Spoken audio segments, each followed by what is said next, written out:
Ah, mira qué facha tiene Pablo, qué corbata siempre, ¿no? Alta facha, Gracias, ustedes también, chicos, facha. no son menos. Bueno, qué programa, la verdad que Programa. cada vez mejor y creo que la continuidad informativa en La Nación Más en este verano ha sido muy completa, con anticipos, con información exclusiva, con los móviles. Intentaremos en esta noche estar a la altura con más noticias a la noche. Así es. Tenemos, mira, una carátula que es sinvergüenzas. ¿Te dice algo sobre esta noche? Sinvergüenzas. ¿Qué te gusta? ¿Pegado, sin vergüenza o sin espacio, vergüenza? No, a mí me Buscamos, gusta... mira, en el diccionario Sí. de dudas de la Ahí Real está, mirá. Academia Española. Ahí Sinvergüenza, la pone, ahí la separado pone. y junto, que significan cosas diferentes. ¿Qué No, preferís? no. ¿Con qué te parece que podemos...? A mí me gusta todo junto a la palabra sinvergüenza, pero bueno, por una cuestión de economía del lenguaje. Qué fuerte, ¿eh? Arrancan tranquilos el programa. Siempre, Sí, siempre, sí. sí. Está muy bien. ¿Viste? Y el dedito, ¿no? El dedito que te está señalando. Ese dedito traicionero de Ese Alberto dedito. Fernández. Recién te escuchaba diciendo que Alberto Fernández se cuelga, obviamente que se cuelga de Lula. ¿Te acordás cuando ganó Lula y él pretendía, en una cosa bastante lastimosa, ganarle a Cristina Kirchner? Entonces viajó a Brasil y le dio ese abrazo que no lo soltaba a Lula, ¿no? Tratando de agarrarse, me acuerdo visualmente. El agarrón.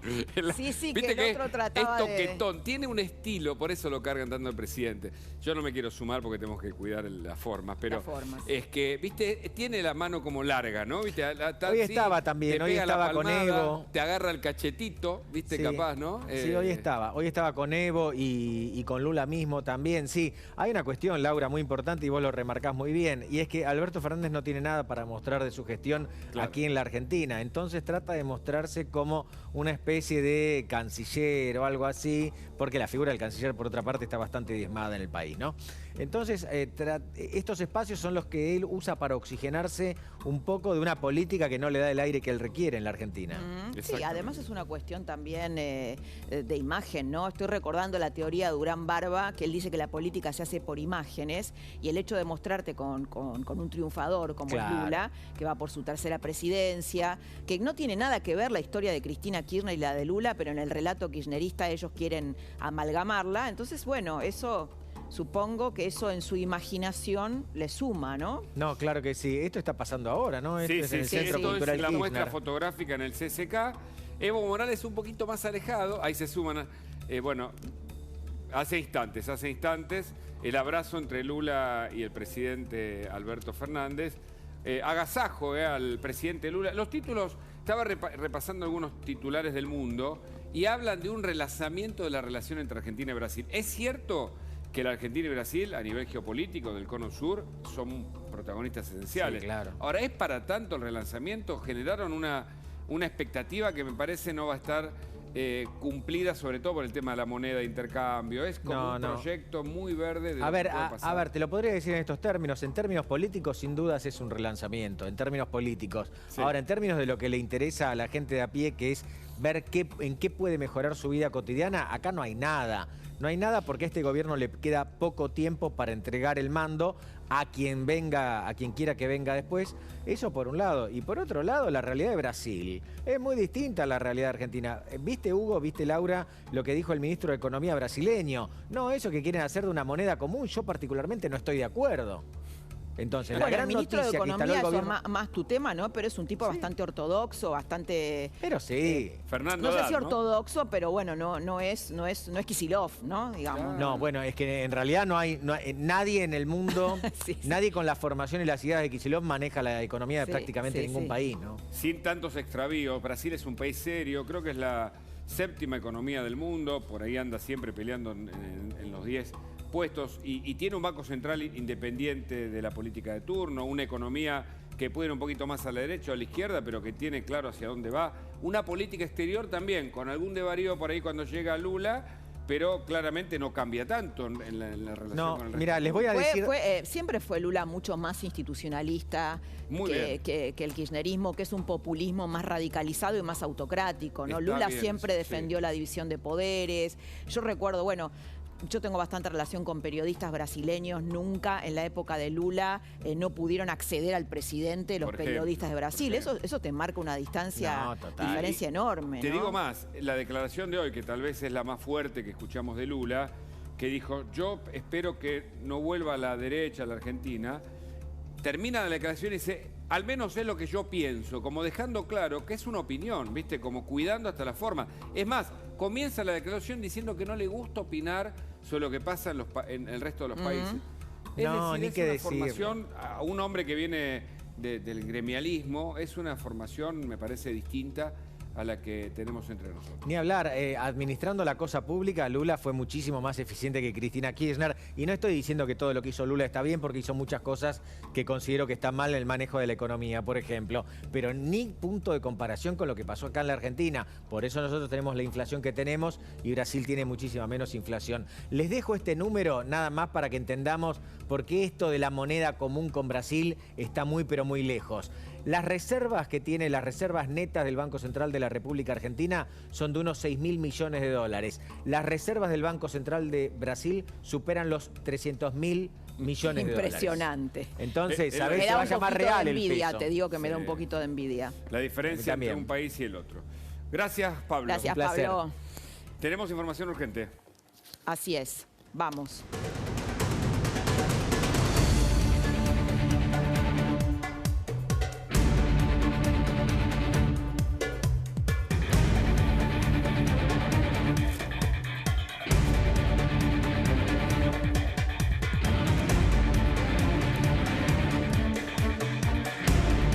Hace 8 minutos el expresidente Mauricio Macri tuiteó: Maduro tuvo miedo, se dio cuenta de que algo está cambiando en la Argentina. Un tuit del expresidente Mauricio Macri por esta movida fuerte, Hugo, Sí.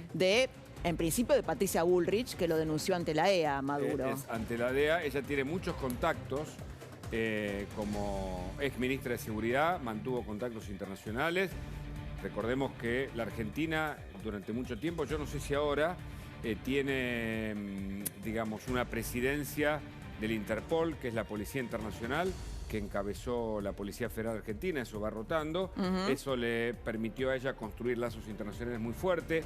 La denuncia de Patricia Bullrich ante la DEA fue clave, según algunas fuentes gubernamentales, para que Maduro desistiese de venir a la Argentina, y también demuestra que esa negativa de Maduro a llegar a la Argentina da cuenta de la endeblez del gobierno, que no pudo ni siquiera ofrecerle una seguridad parlamentaria o una cobertura para evitar que, por ejemplo, el avión de Conviasud, que es la empresa que lo trae desde Venezuela, pudiera ser embargado. Tenía miedo la gente de Maduro que ese avión pudiera ser embargado, como pasó con el avión de Entrasur iraní-venezolano, que todavía está en la Argentina. Es decir, que hay una serie de elementos. Vamos a revisar el comunicado. Sí, yo del gobierno creo, Hugo, bolivariano que de es un Venezuela. triunfo Sí. de la democracia, Claramente. que ahí Patricia Bullrich jugó muy fuerte. Hoy, si mirabas Twitter, era trending topic en Twitter, Patricia. Después se sumó Horacio Rodríguez Larreta, y un poco que lo acusaban de haberse colgado de Patricia Bullrich, porque realmente fue Patricia la que dijo que a Maduro había que detenerlo, como se hizo con Pinochet. Hizo declaraciones fuertes, incluso vino acá haciéndolas, y le salió bien. Y hoy, en este momento, Macri supongo que habrá tuiteado desde Cumelén, están en Cumelén con Patricia Bullrich, de manera que, bueno, esto de que se asustó también por la legalidad. Hay un pedido de captura sobre Maduro. No está establecido a nivel internacional, pero sí la DEA y la justicia norteamericana inició una solicitud de una recompensa que nosotros mostramos. Hoy se aclaró que no está formalizado, por eso no son alertas rojas a nivel internacional, pero la incertidumbre está planteada. Sí. Y hay una cantidad de hechos que ocurrieron desde el momento en que se habló de que Maduro venía a la Argentina, que, por ejemplo, Todos Juntos por el Cambio lo declaró persona no grata. Hubo movilizaciones, hubo una serie de denuncias. La última, recordemos, la que hizo Waldo Wolf junto a un abogado que estuvo aquí, denunciándolo por primera vez ante la Justicia Federal Argentina. Ante Comodoro Pi, exactamente. Casanelo, Policita, pidiéndole que, como en otros casos, los delitos de lesa humanidad y las violaciones a los derechos humanos se investiguen en nuestro país. Veremos si eso se suma al Tribunal de la Haya, que es la Corte Internacional donde Nicolás Maduro tiene un juicio que está pendiente, el informe Bachelet. Y el Human tema rights. del narcotráfico también hubo, ¿no? El Que tema bueno, del por eso la intervención de la DEA. Patricia Bullrich lo que dice es que cuando se acaba el petróleo, las posibilidades del petróleo en Venezuela, esta dictadura, este narcoestado, se inserta o apela en su financiamiento al narcotráfico. Y recordemos esto, Sí. el presidente Alberto Fernández no se le conoce un solo tuit, una sola comunicación condenando el narcotráfico. Raro, ¿no? Raro, muy raro, porque además hay mucha sospecha de lo que está pasando en algunas provincias del norte. Pero repasemos el argumento central de por qué Maduro finalmente decidió no venir a la Argentina aún cuando estaba anunciado oficialmente. Envió a su canciller, que hoy está entre nosotros. Bueno, Queremos acá notificar, que en las últimas horas hemos sido informados de un plan elaborado en el seno de la derecha neofascista, cuyo objetivo es llevar a cabo una serie de agresiones en contra de nuestra delegación, encabezada por el presidente de la República, Nicolás Maduro. La idea extraviada del neofascismo me parece que no. Qué ligereza de palabras, ¿no? Pero además, en Venezuela es donde te llevan preso cuando vos manifestás en contra del régimen, y lo mismo pasa en Cuba, ¿no? Bueno, es que uno a veces cuando habla de sí mismo, ¿no? Y este es el caso de Maduro. Probablemente. Otra parte del comunicado pretenden montar un show deplorable a fin de perturbar los efectos positivos de tan importante cita regional y así contribuir a la campaña de descrédito, ya fracasada, dice Maduro en su comunicado, que se ha emprendido contra nuestro país desde el imperio norteamericano. Bueno, tan fracasada no fue la campaña porque finalmente no vino, así que Exacto. si es que existiera esa campaña fue bastante exitosa.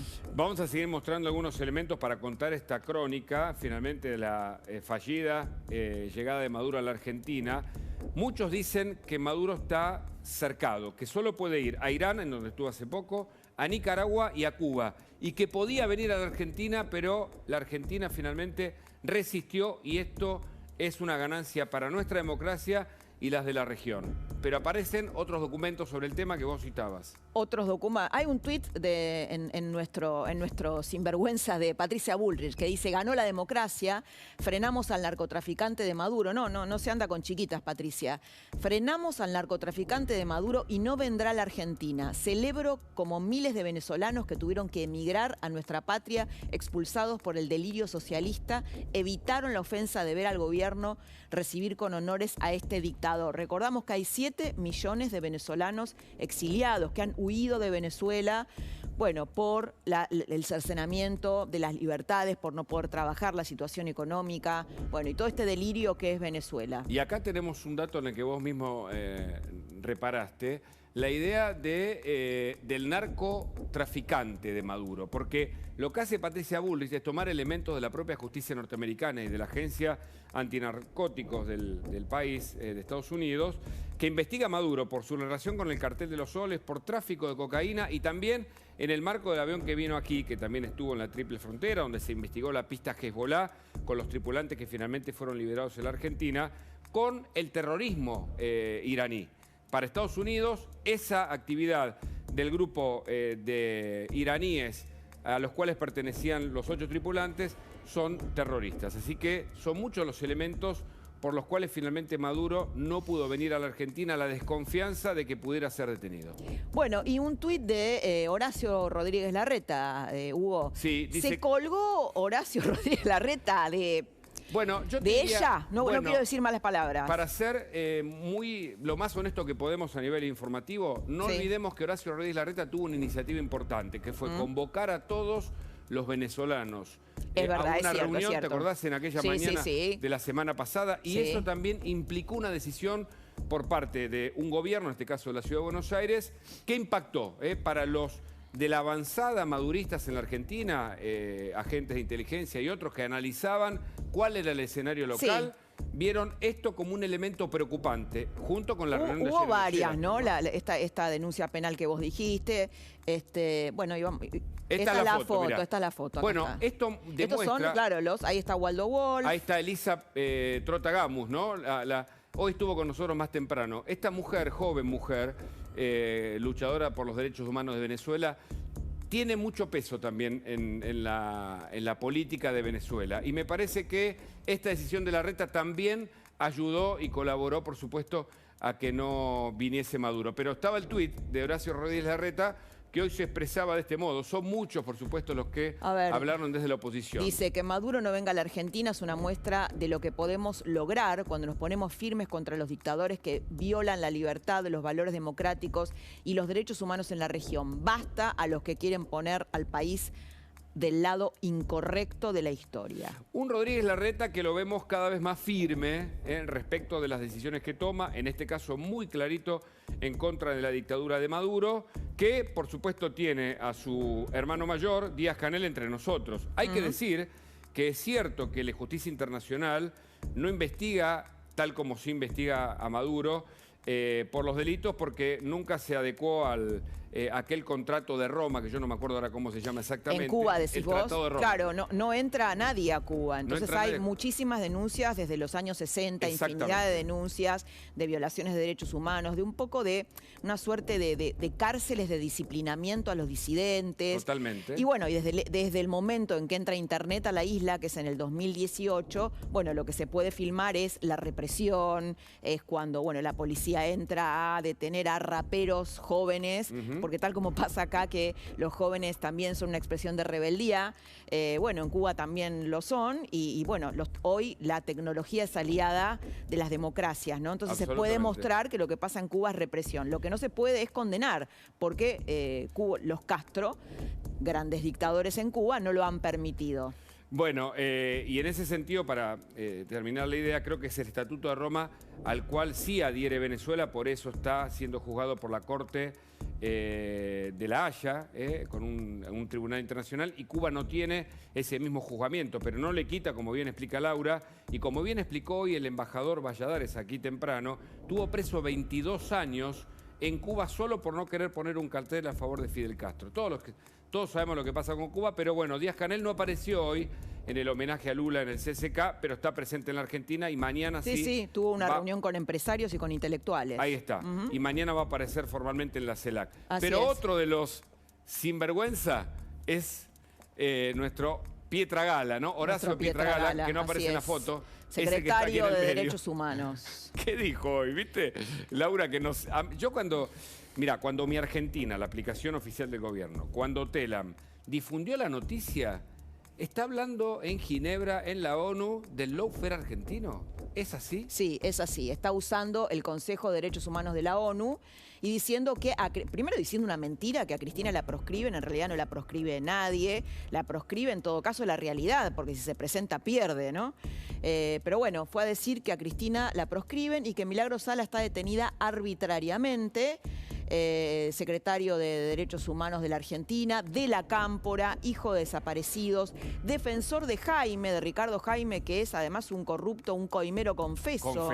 Confeso, él dijo, yo pagué coimas, bueno, Pietragala lo defiende y llevó esto, que realmente es un verdadero papelón, a la ONU. El hombre que además defendió la gestión de Isildo Infran, que tenía denuncias contra los derechos humanos en plena pandemia en Formosa, que también defendió a Milagro Sala, es decir, un hombre que mira los derechos humanos de acuerdo a su conveniencia política, tuvo una respuesta a la tarde de la propia ONU que dijo lo siguiente, a ver si lo tenemos. Estados Unidos, la ONU respondió a través de justamente los estados que forman parte de la ONU, que Argentina asegure la plena independencia del Poder Judicial y de los fiscales. Este dato es contundente, es un jaque mate a la expresión de Pietragala, porque lo que ven, en realidad, las Naciones Unidas, en los organismos internacionales, sobre todo en esto que representa a todos los países más importantes después de la Segunda Guerra Mundial, que la justicia argentina está siendo presionada y dice que mejore las condiciones de las prisiones, algo que evidentemente el gobierno no ha hecho, y que garantice la legalidad en el uso de la fuerza e investigue su uso excesivo por parte de las fuerzas policiales. Bueno, contundente. Una respuesta muy importante. Una respuesta a los sinvergüenzas. A los sinvergüenzas. Pero tenemos algo más, ¿no? Tenemos... Alberto Fernández, bueno, hablando de sinvergüenzas, ¿no? El presidente que tenemos, que la verdad que nos da vergüenza. Hay días que nos dan más vergüenza que otros, Díaz-Canel, Maduro, el dedito. Bueno, Alberto Fernández confundió a Maduro con Chávez. Quiso hablar de Maduro y le salió Chávez, ¿no? ¿Tenemos el corte para ver? Bueno, lo vemos. Yo no tengo ninguna noticia hasta acá de que el presidente Chávez no venga, pero no sé qué hará. Eu não tenho nenhuma notícia Perdão, que o presidente Maduro não venha. No venga, pero no sé qué hará. ¿Había otra pregunta?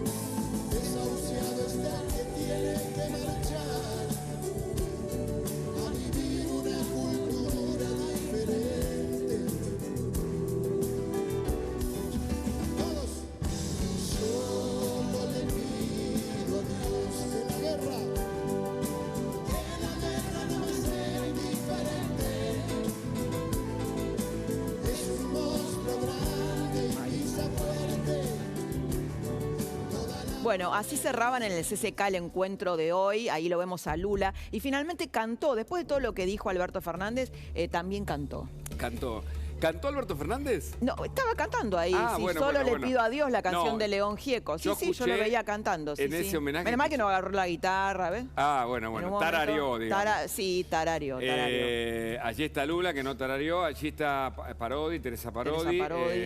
Vimos a Nacha Guevara, ahí la vemos en plano. Y bueno, una cantidad de... Sandra Mianovich estuvo allí también, entre otros artistas, rindiéndole un homenaje, sobre todo a Lula. Fue su primer viaje al exterior, lo hizo a la Argentina. Bueno, mucha repercusión de este encuentro. Mira, ¿ves? Ahí está. Tiene ganas, vos Canto, decís que está con ganas de... No sé qué hoy decía, hoy a la tarde creo Pablo Fernández Blanco decía, menos mal que no cantó, pero cantó, finalmente cantó. Y otros dicen, menos mal que no habló, ¿viste? Porque a esta altura, ¿no? Bueno. Nos va a sorprender o nos va a dar más elementos para compartir. Bueno, tenemos dos notas. Lisette Luque es representante venezolana, es además, una venezolana que está en la Argentina, que tiene una historia seguramente para contar, pero nos interesa su rol de dirigente. Y además tenemos una comunicación en línea.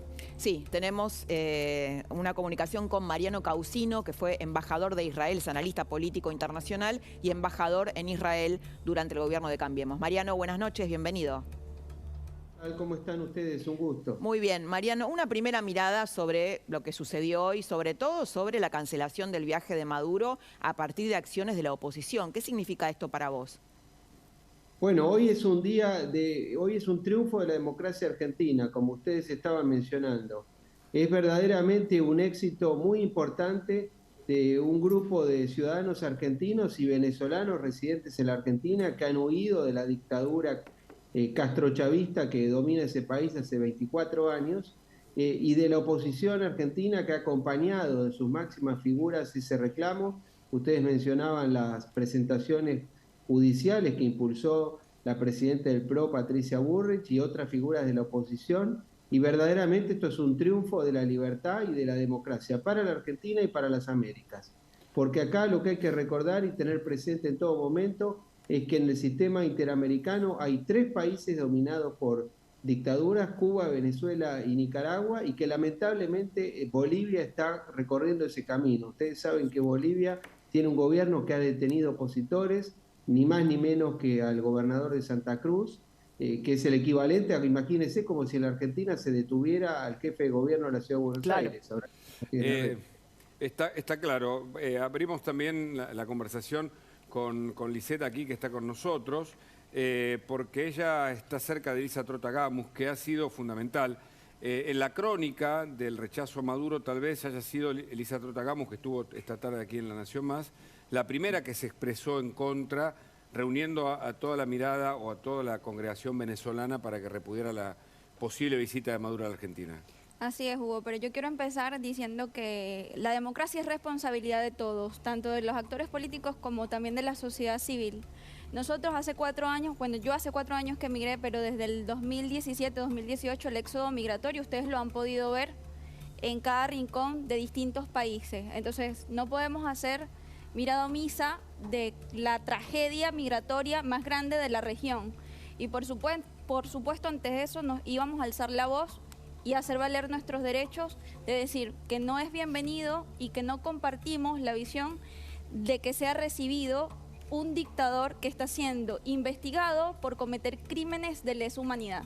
¿Por qué te fuiste cómo fue que te fuiste de Venezuela, Lisette? Bueno, ¿Cómo lo seguro, decidiste? al igual que muchos, ¿Seguro? por una crisis que nos obligó a salir, una crisis del contexto no solamente político, sino social y económico, que me obligó a buscar mejores condiciones de vida para mí, para mi familia, para mis hijos, y por supuesto acceder a cosas que parecen insólitas, pero que en Venezuela estuvieron acentuadas muchísimo: la falta de alimentos, la falta de salud, la garantía de la educación. O sea, hoy siguen ocurriendo cosas muy importantes en Venezuela que, aunque se quiera hacer ver que Venezuela se está arreglando, es mentira. Hoy los maestros están en la calle reclamando un salario digno, los maestros de Venezuela reclamando un salario digno, porque lo que cobran ni siquiera les alcanza para un mercado de una semana. Entonces, querer venir a una cumbre y que este gobierno le extienda de alguna manera la invitación es una provocación a los más de 7 millones de venezolanos que hemos tenido que huir y buscar y llegar desde cero a replantearnos nuestra vida, a replantearnos todo el desgarro que es un exilio, todo ¿no? el desgarro que es un exilio, y que hace poco se podía ver en el Darién, la cosa más cruda de la migración. La gente sale sin nada, con lo que tiene, en busca de oportunidades mejores. Ahora, es muy impresionante, Hugo, porque lo que ella está contando, yo lo estoy asociando con un montón de artistas que se tuvieron que exiliar. Nacha Guevara, por ejemplo, y muchos otros, que además cobraron, digamos, dinero por eso, en la época de nuestra dictadura. ¿Cómo hacen para no empatizar o para apoyar dictadores como Maduro y no empatizar con personas como Lisette y tantos millones de exiliados de Venezuela que pasaron lo mismo por lo cual pasaron ellos, ¿no? Sí, Mariano, es una buena pregunta para que respondas. Yo después te quiero hacer otra sobre la vinculación de Maduro con el narcotráfico, que vos seguís también los temas internacionales, por favor. Bueno, yo coincido totalmente, y nosotros los argentinos tenemos una deuda con Venezuela. Venezuela era un país democrático cuando la inmensa mayoría de nuestros países estaban dominados por dictaduras. Venezuela es un país que le dio cobijo a muchísimos argentinos durante la dictadura militar, durante los años 70. Venezuela era un país, en la época de Carlos Andrés Pérez, era un país, casi un país modelo, diríamos. En las Américas había muy pocos países democráticos: Estados Unidos, Colombia, Costa Rica y Venezuela. El resto de los países, prácticamente todos, estaban dominados por dictaduras militares. Y ese país ha caído por condiciones, por la acción del castrochavismo, ha caído en una dictadura interminable. Es un drama de generaciones enteras. Lo que verdaderamente vive el pueblo venezolano merece todo nuestro acompañamiento y nuestra solidaridad. Y por eso es tan grave lo que ha hecho el gobierno kirchnerista de brindar la alfombra roja a estos tiranos de los países que estamos mencionando. Yo te preguntaba, Mariano, sobre esta investigación de Estados Unidos, en donde vinculan a Maduro con el cartel de los soles, con el tráfico de cocaína y también con el terrorismo internacional. ¿Estos regímenes van hacia ese lugar pensando en que por ahí necesitan de esos recursos para mantenerse en el poder? Bueno, lo que hay que tener en cuenta es lo siguiente: cuando la revolución castrista triunfó en 1959, a partir de ese momento comenzó a intentar exportar la revolución por medios violentos. A partir de la caída del muro de Berlín, lo hicieron a partir del Foro de San Pablo, tratando de llegar al poder por vía democrática, pero una vez en el poder, una vez conquistados esos gobiernos democráticos, dejaron de cumplir la regla democrática y comenzaron a montar regímenes de tipo autoritario y después de tipo directamente dictatorial. Y han recurrido, cuando no tuvieron la renta petrolera extraordinaria de Venezuela, cuando la perdieron, han recurrido al narcotráfico, han recurrido a toda suerte de artilugios. Cuba ha sobrevivido así. Cuba es la mayor tragedia. ¿De qué manera, Mariano? Porque se dice, bueno, es un narcoestado, pero ¿cómo opera eso en la práctica? Bueno, porque si usted tiene el control operacional sobre un territorio, sobre un Estado soberano, es una manera de la cual desde ese territorio, desde ese ámbito, puede tener vinculaciones con el crimen organizado. Además, estamos hablando de gobiernos que tienen una intimidad total, como podemos comprobar nosotros con los casos que ustedes conocen, nada más ni nada menos que con Irán, un país que está dominado por una teocracia absolutista desde la revolución de 1979, que es el autor de los atentados que tuvieron lugar en la Argentina, porque es un país que promueve el terrorismo. Bueno, que promueve... y un dato, Mariano, perdóname, cuando seguimos el caso de los tripulantes en la Argentina, La justicia argentina no considera a los Quds, a la Fuerza Revolucionaria Iraní, como una organización terrorista. Y Estados Unidos sí, para que entendamos cómo nos posicionamos también frente al derecho internacional y a las repercusiones que tiene que un avión que estuvo en triple frontera, con posibles contactos con Hezbollah, esté en la Argentina y finalmente nada pase, ¿no? Bueno, porque precisamente lo que no podemos olvidar es que Irán es un país muy importante en el mundo. Irán es heredero de una cultura milenaria, la cultura persa de 2500 años, pero es un país que está dominado hace 44 años por una teocracia absolutista que promueve una agenda antioccidental, que promueve la extinción del Estado de Israel, que busca un arma nuclear, que en caso de conseguirla va a poner en riesgo la seguridad y la paz internacional. Ese es el gobierno con el que nos conecta esta realidad de Cuba, de Venezuela, de Nicaragua. Por eso es tan grave la complicidad del kirchnerismo frente a esta realidad. Y acá hay que destacar una cosa, si tenemos un minuto más, si me permiten. Acá este argumento que siempre da estos grupos castrochavistas, de que quienes se oponen son la derecha fascista. Eso es una infamia permanente de vincular a la oposición, a los que buscan la libertad y buscan la democracia, con la ultraderecha. La realidad es que no tiene nada que ver. Acá no se trata de izquierdas y derechas. Bueno, cuando los autoritarios son ellos, ¿no? Claro, se trata de estar con la democracia o en contra de la democracia. Se trata de estar con regímenes que promueven la paz y la seguridad internacional y regímenes que promueven la destrucción de todos los valores civilizatorios que rigen en nuestro mundo. Estamos hablando vuelvo a insistirles, es muy importante esto, estamos hablando de regímenes que tienen conexiones directas con un país que es uno de los países más peligrosos del mundo, probablemente solo comparable a Norcorea, un país que promueve el terrorismo, que es autor de actos terroristas muy importantes como los que ha habido en la Argentina, ni más ni menos, y en tantos otros lugares, pero como los que hubo en la Argentina, que costaron la vida de 100 personas, y que además, le vuelvo a decir, es un país que promueve un programa de proliferación nuclear que usted imagínese los riesgos que eso supondría para el sistema internacional. Está claro. Mariano, muchas gracias. Mariano Causino, analista, ex embajador en Israel. Gracias por compartir esta noche. Gracias a ustedes. Un abrazo, hasta siempre y felicitaciones a los luchadores. Muchas gracias, Morena, un abrazo. Entonces, ¿cómo llegaste a Venezuela? Contanos, porque tu historia representa la de, yo no sé si son 130.000 los venezolanos en la Argentina. Somos más de 200.000 más de 200.000 en la Argentina, la gran mayoría en la ciudad de Buenos Aires y en el conurbano. Llegué hace 4 años, me instalé desde cero. ¿Cómo se te ocurrió la Argentina? ¿Cómo se les ocurrió? Porque acabas de decir que viniste con tu familia. Sí, vine con mi esposo, con mis hijos, principalmente tratando de ubicar un espacio o un territorio que nos permitiera documentarnos rápido para que los niños tuvieran rápida inserción educativa, que era lo que más nos preocupaba, y que nosotros pudiéramos tener un trabajo en blanco, que muchas veces sabemos que la realidad también del migrante no siempre es así, ¿no? Una vez que llegas no terminas trabajando en blanco. Pero bueno, básicamente fue eso, huyendo en búsqueda de mejores posibilidades, de un trabajo digno, y la verdad es que tenemos 4 años acá y estamos muy agradecidos, como estoy segura que lo está la mayoría de los venezolanos, con el recibimiento de los argentinos, y les queremos agradecer a todos los que se sumaron a este movimiento y nos acompañaron, porque ustedes entienden la importancia que tiene la democracia, y eso para nosotros es muy importante, y por eso estamos muy agradecidos, porque lo han hecho desde siempre, desde que llegamos. Lo que pasa es que, Lisset, nosotros te quiero preguntar esto. Yo hace un tiempo la entrevisté a la doctora Hilda Molina, que es una médica cubana que trabajó mucho con Fidel, y ella decía que Fidel, recién Causino decía, Cuba exportó su revolución de un modo violento, pero también la exportó de un modo no violento, la exportó culturalmente, tratando de penetrar las democracias desde adentro, y de la manera en que lo hizo el kirchnerismo, tratando de apropiarse de la justicia, de adoctrinar en las escuelas. Gramsci puro, ¿no? Diría. Claro, ¿no? Exacto. La hegemonía cultural. Mi pregunta es, el chavismo no se instaló de golpe, se fue instalando. ¿Es así? Se fue instalando, y mis hijos, por ejemplo, hoy que uno tiene 13, no conoce otro sistema.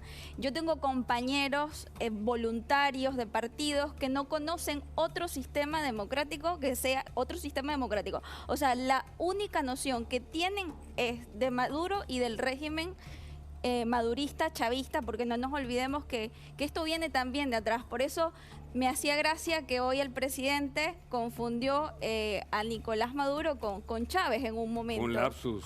Un lapsus importante para entender de dónde viene este régimen que hoy tiene secuestrado Casi todas como las una instituciones. Matrix fue, ¿no?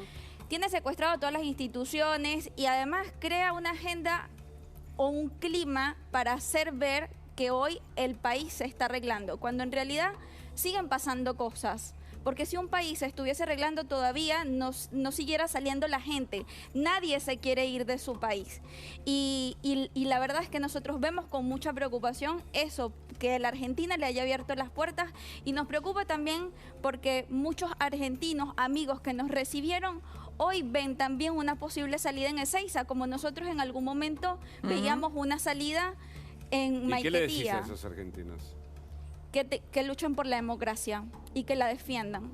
Que la democracia no se le pone paños tibios y que la democracia es de todos, es responsabilidad de todos, insisto. A veces somos egoístas como ciudadanos, le dejamos responsabilidades a los políticos, pero nosotros tenemos que vincularnos más con la política, tenemos que ser parte de ella, porque la importancia es poder generar ideas, poder generar debates y poder compartirlos. Yo lo escuchaba antes el programa anterior y veía un poco tipo que habían candidaturas y eso está bueno, eso es sano, eso es democracia y eso es lo que hay que seguir defendiendo. ¿Y por qué crees que Venezuela perdió su democracia? Porque Lisette? nos secuestraron las instituciones. ¿Pero por qué llegaron a eso?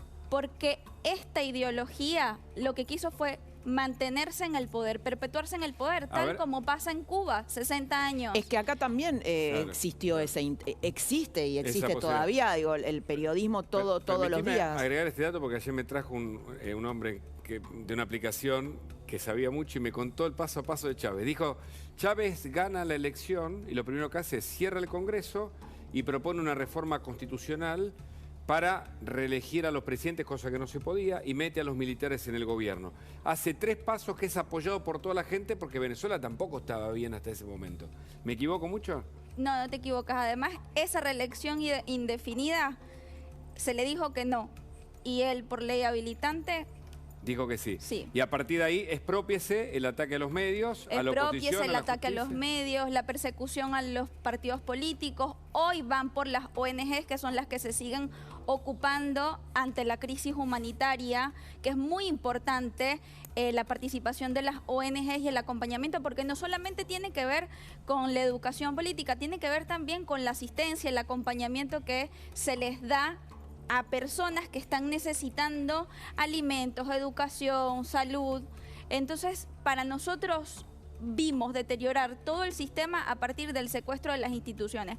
A los amigos argentinos, como me preguntabas, Hugo, lo que les digo es, sean parte, luchen por la democracia, defiendan los derechos humanos, o sea, y aprendan. Yo sé que nadie aprende de experiencia ajena, pero lo que sí es que 7 millones de venezolanos tenemos que ser el ejemplo de lo que no se debe hacer en un país. Es lamentable y nosotros que estamos muy de cerca con la comunidad venezolana, nos llegan casos terribles de cosas que pasan y de cosas que también viven como migrantes, porque además nos toca adaptarnos a otras culturas. Sí, lógico. Yo creo que una diferencia importante fue que en la Argentina se logró hacer una oposición competitiva, Hugo, ¿no? Sí, y una democracia que aprendió de la dictadura, también. Una sociedad civil más empoderada. Y parte de eso me parece... El campo, la existencia del campo también fue un factor que detuvo ese avance. El saber decir no, por acá no, el por frenar, no. poder protestar. Y medios que resistieron también, ¿no? Y reclamos, como hizo FADER, que es el foro foro argentino por la democracia, ¿no? Que en esta denuncia que hicieron, te digo qué día, el 14... Este es el comunicado de hoy, Hugo, ¿eh? Sí, el 18 de enero hicieron una denuncia, pero este es el comunicado de hoy. Sobre la cancelación de la asistencia del dictador Nicolás Maduro a la cumbre de la CELAC.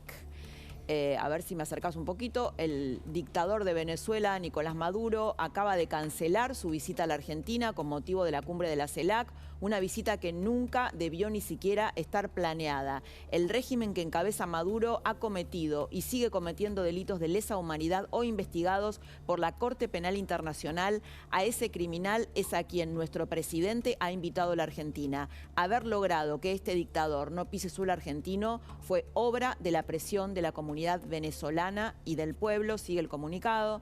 Ahí está.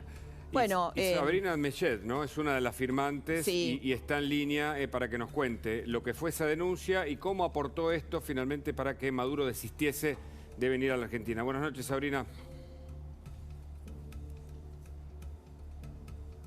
Hola. No te escuchamos bien, Sabrina. Hay un problema con el audio, a ver. con el sonido. ¿Estarás muteada? ¿Escuchan? Ahora sí. Ahora sí. Ahora sí. Decía que hoy estamos con una buena noticia, algo inusual, infrecuente en nuestro país, pero la realidad es que haber frenado la llegada de Maduro a la Argentina es una gran noticia y se debe a lo que hizo la oposición, a lo que hizo Patricia Bullrich llevando adelante la denuncia ante la DEA, lo que hicieron los venezolanos organizados, lo que hicimos desde FADER, lo que hicimos los diferentes bloques de diputados de la coalición cívica, del radicalismo, del PRO. La realidad es que acá se demostró que tener una oposición organizada que no solamente se queja y grita fuerte y hace circo, sino que trabaja, que pone el cuerpo, sirve y logra frenar las peores cosas. Y que hoy no esté en la Argentina un dictador, la verdad es que es el trabajo y el gran logro que tenemos desde la oposición y desde los venezolanos. Sabrina, hace unos minutos tuiteó el expresidente Macri diciendo que Maduro se asustó. ¿Coincidís o qué crees que pasó finalmente? ¿Por qué no vino? ¿Podía llegar a ser detenido acá? ¿Qué lo frenó? Sí, está claro que ellos están, cuando digo ellos, digo los presidentes populistas, los dictadores están midiendo sus fuerzas todo el tiempo y Maduro estuvo muchas veces en la Argentina. La noticia es que esta vez no pudo venir. ¿Y por qué no pudo venir? Claramente porque tenía miedo, porque tuvo miedo de la denuncia que hizo Patricia Bullrich de que frente a la investigación de la DEA él terminara detenido, fuera extraditado a los Estados Unidos y se le terminara su imperio venezolano. ¿Eso era posible? ¿Eso era realmente posible? ¿Factible de que sucediera? Mira, lo que yo te puedo decir, Laura, es que dentro del entorno de Maduro entendieron que sí, porque si no Maduro estaría acá, porque son prepotentes, porque realmente se creen que son la única representación legítima que pueden tener las naciones, así que la única razón por la que no están acá es porque tuvo miedo, se asustó. Y la realidad es que fue la oposición democrática la que logró esto, así que claro, es un gran día para la Argentina que nos demuestra lo que podemos hacer cuando llevamos adelante acciones. Quiero que escuchemos a Alberto Fernández hablar de Macri o de la derecha. Lo escuchamos, estaba con Lula, mirá. Siento que hoy, cuando Argentina y Brasil cumplen 200 años de relaciones diplomáticas, estamos dando inicio a otra etapa. Nos siguen vinculando exactamente los mismos problemas y las mismas necesidades que teníamos en aquel entonces. Por Brasil pasó Bolsonaro y por Argentina pasó Macri. Y los desafíos que tenemos son muy parecidos. El primer desafío es consolidar la democracia y las instituciones. Bolsonaro y Macri, ¿no? Como el ejemplo, supuestamente, de lo que no hay que hacer. ¿Sabrina?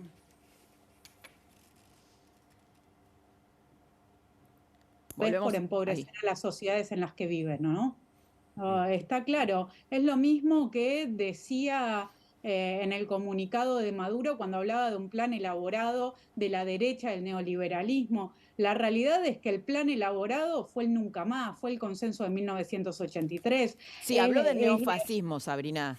Dijo, hay una alianza, o sea, de ustedes que son neofascistas, eso es lo que es una barbaridad, es una barbaridad. Y acá me parece que es absolutamente importante conectarlo con el momento de la Argentina, con lo que está haciendo el gobierno hoy en día, porque nosotros el jueves vamos a tener la primera reunión de comisión de juicio político y porque el gobierno hoy está estudiando un DNU para ampliar la la Corte Eso a es tremendo. 25 miembros. Eso es información Entonces, de último momento. Lo agregamos, lo repasamos rápido. Recordemos que Capitanich había dicho que había que modificar la Corte Suprema y el Consejo de la Magistratura por decreto, algo que prevé la Constitución, pero que rompe el esquema político, es avasallar contra el Congreso y ya contra la justicia, ¿no? Obviamente detrás de lo que dice Capitanich, Hugo, está Cristina Kirchner, ¿no? Ahí está. Capitanich no opera por motu propio.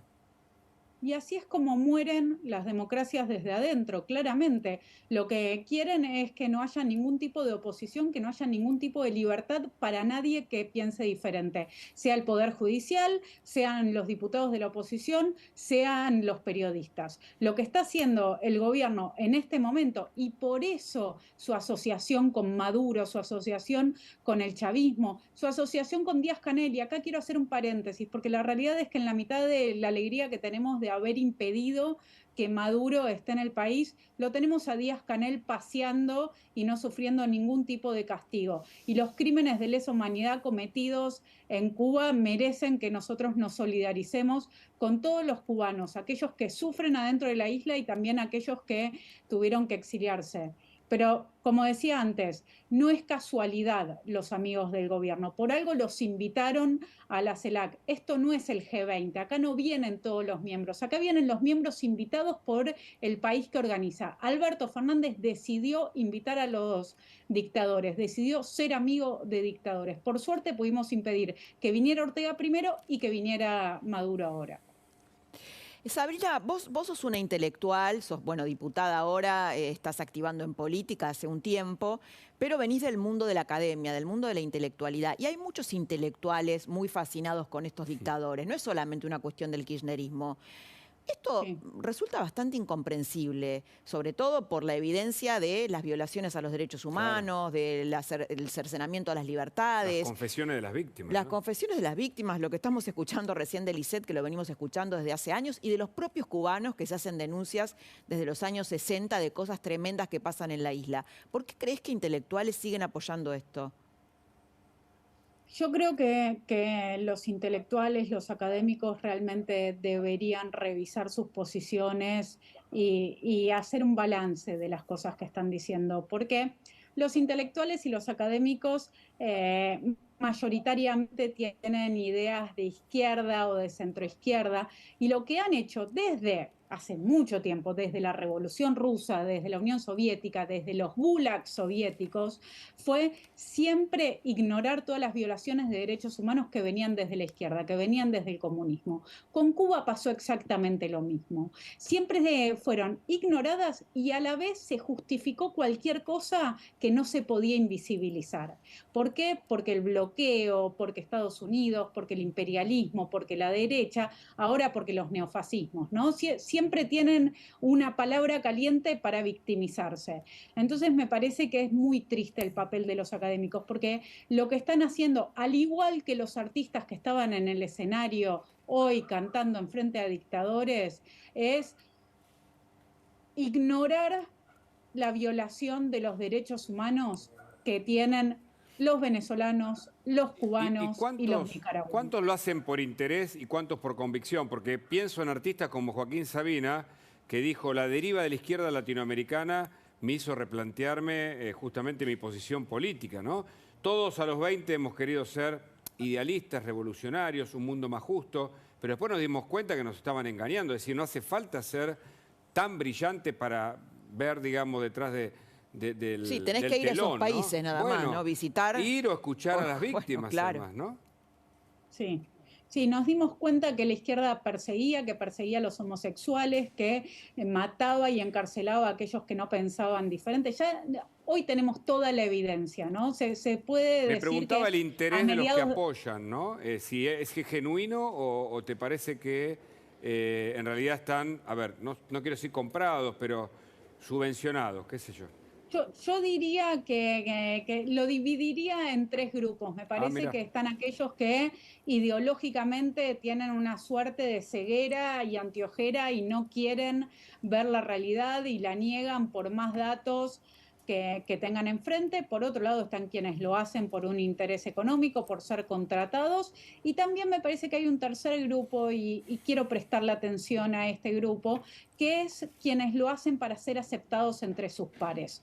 Y yo acá estoy hablando, como ustedes dijeron, yo soy todavía profesora universitaria, lo he sido a lo largo de toda mi vida, y yo sé bien lo que cuesta salirse de el paradigma hegemónico en estos lugares. Sé bien lo Ir que contracorriente. significa. Esto que estás diciendo, Sabrina, es súper importante. Yo lo he escuchado de intelectuales, que qué van a decir en la UBA o qué van a decir en tal academia porque yo critico este tipo de regímenes de izquierda. ¿Qué van a decir de mí? ¿Que soy un facho, entre comillas? Yo he tenido un montón de persecuciones, escraches y diferentes actos que lo que buscaban era silenciarme. Digo, yo estudiaba el peronismo y como no les gustaba lo que mis papers y mi libro decían sobre el peronismo, decidían sacarme de todos los lugares que pudieran. Y este es para mí el mayor problema, porque los lugares del pensamiento, la academia, tendrían que ser lugares de reflexión, lugares de pluralidad de voces.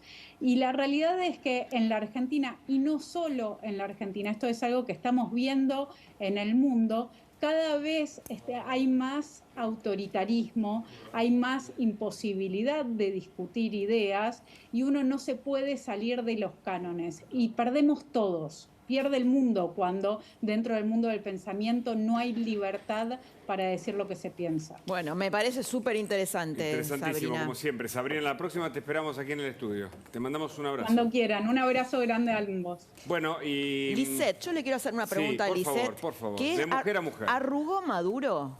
¿Se asustó? Vos que conocés Venezuela desde adentro. Yo creo que antes no había una investigación tan avanzada ni el reconocimiento de tantos países como que él era un criminal, y que es muy importante que la democracia en Argentina se mostró realmente unida y que nosotros, los venezolanos, donde él vaya, siempre va a tener un venezolano que lo escrache, porque él es el principal culpable de que todos estemos fuera. Lisette, muchas gracias por tu visita. A disposición. Gracias. Hasta luego. ¿Escuchamos lo que dijo el presidente hoy sobre el tema de la inflación? Sí, hoy el delirio creo que llegó a su punto máximo, Hugo. A ver. Lo escuchamos. Lamentablemente los argentinos somos casi expertos en proyectar el futuro con la inflación. Pero es una experiencia que no le deseo que alguien más la tenga. Lo que tenemos que hacer es erradicar la lógica inflacionaria de la Argentina. Gran parte de la inflación argentina es una inflación que los economistas llaman inflación autoconstruida, que es la inflación que está en la cabeza de la gente. La gente lee en un diario que va a subir, claro, va a subir el combustible, y entonces empiezan a aumentar por las dudas. Ahora, no es la primera vez. Está en tu cabeza, Hugo, ¿entendés? O sea, la inflación no es que le emitió, es que vos lo pensás. Claro, entonces te vas a sucede. ir a comprar algo y le decís, discúlpame, pero para mí el precio es ese. Y dice, no, disculpe, es otro. No, está en su cabeza, entonces lo convences. Vos querés destrozar el salario que te paga la nación más. Es una locura. Ahora, es un recurso repetido. Hay un videíto, después si lo tenemos, Pablo, lo ponemos, en donde él repite este concepto desde hace algunos años atrás. A ver, lo vemos. Mirá porque es imperdible esto. Mirá. La inflación que existe es lo que algunos economistas llaman la inflación autoconstruida. Eso es lo que en economía llaman la inflación autoconstruida. Eso en la Argentina existe. Es un problema de conciencia social. De lo que yo llamo esta inflación autoconstruida, que es una inflación que está en la cabeza de la gente. Gran parte de la inflación argentina es una inflación que los economistas llaman inflación autoconstruida, que es la inflación que está en la cabeza de la gente. Si hay alguien que tiene la idea en su mente de la inflación autoconstruida, que es un nuevo concepto, atención teóricos económicos o de la economía mundial. Le vamos a preguntar a Stiglitz a ver qué tiene. Pero hoy no lo tenemos a Stiglitz, pero tenemos grandes figuras como Cristiano Ratazzi. Exacto. Buenas noches, Cristiano. Buenas noches, Cristiano. ¿Cómo estás? Y a Fausto Potorno, un gran economista. Tenemos un programón a partir de ahora para hablar de economía.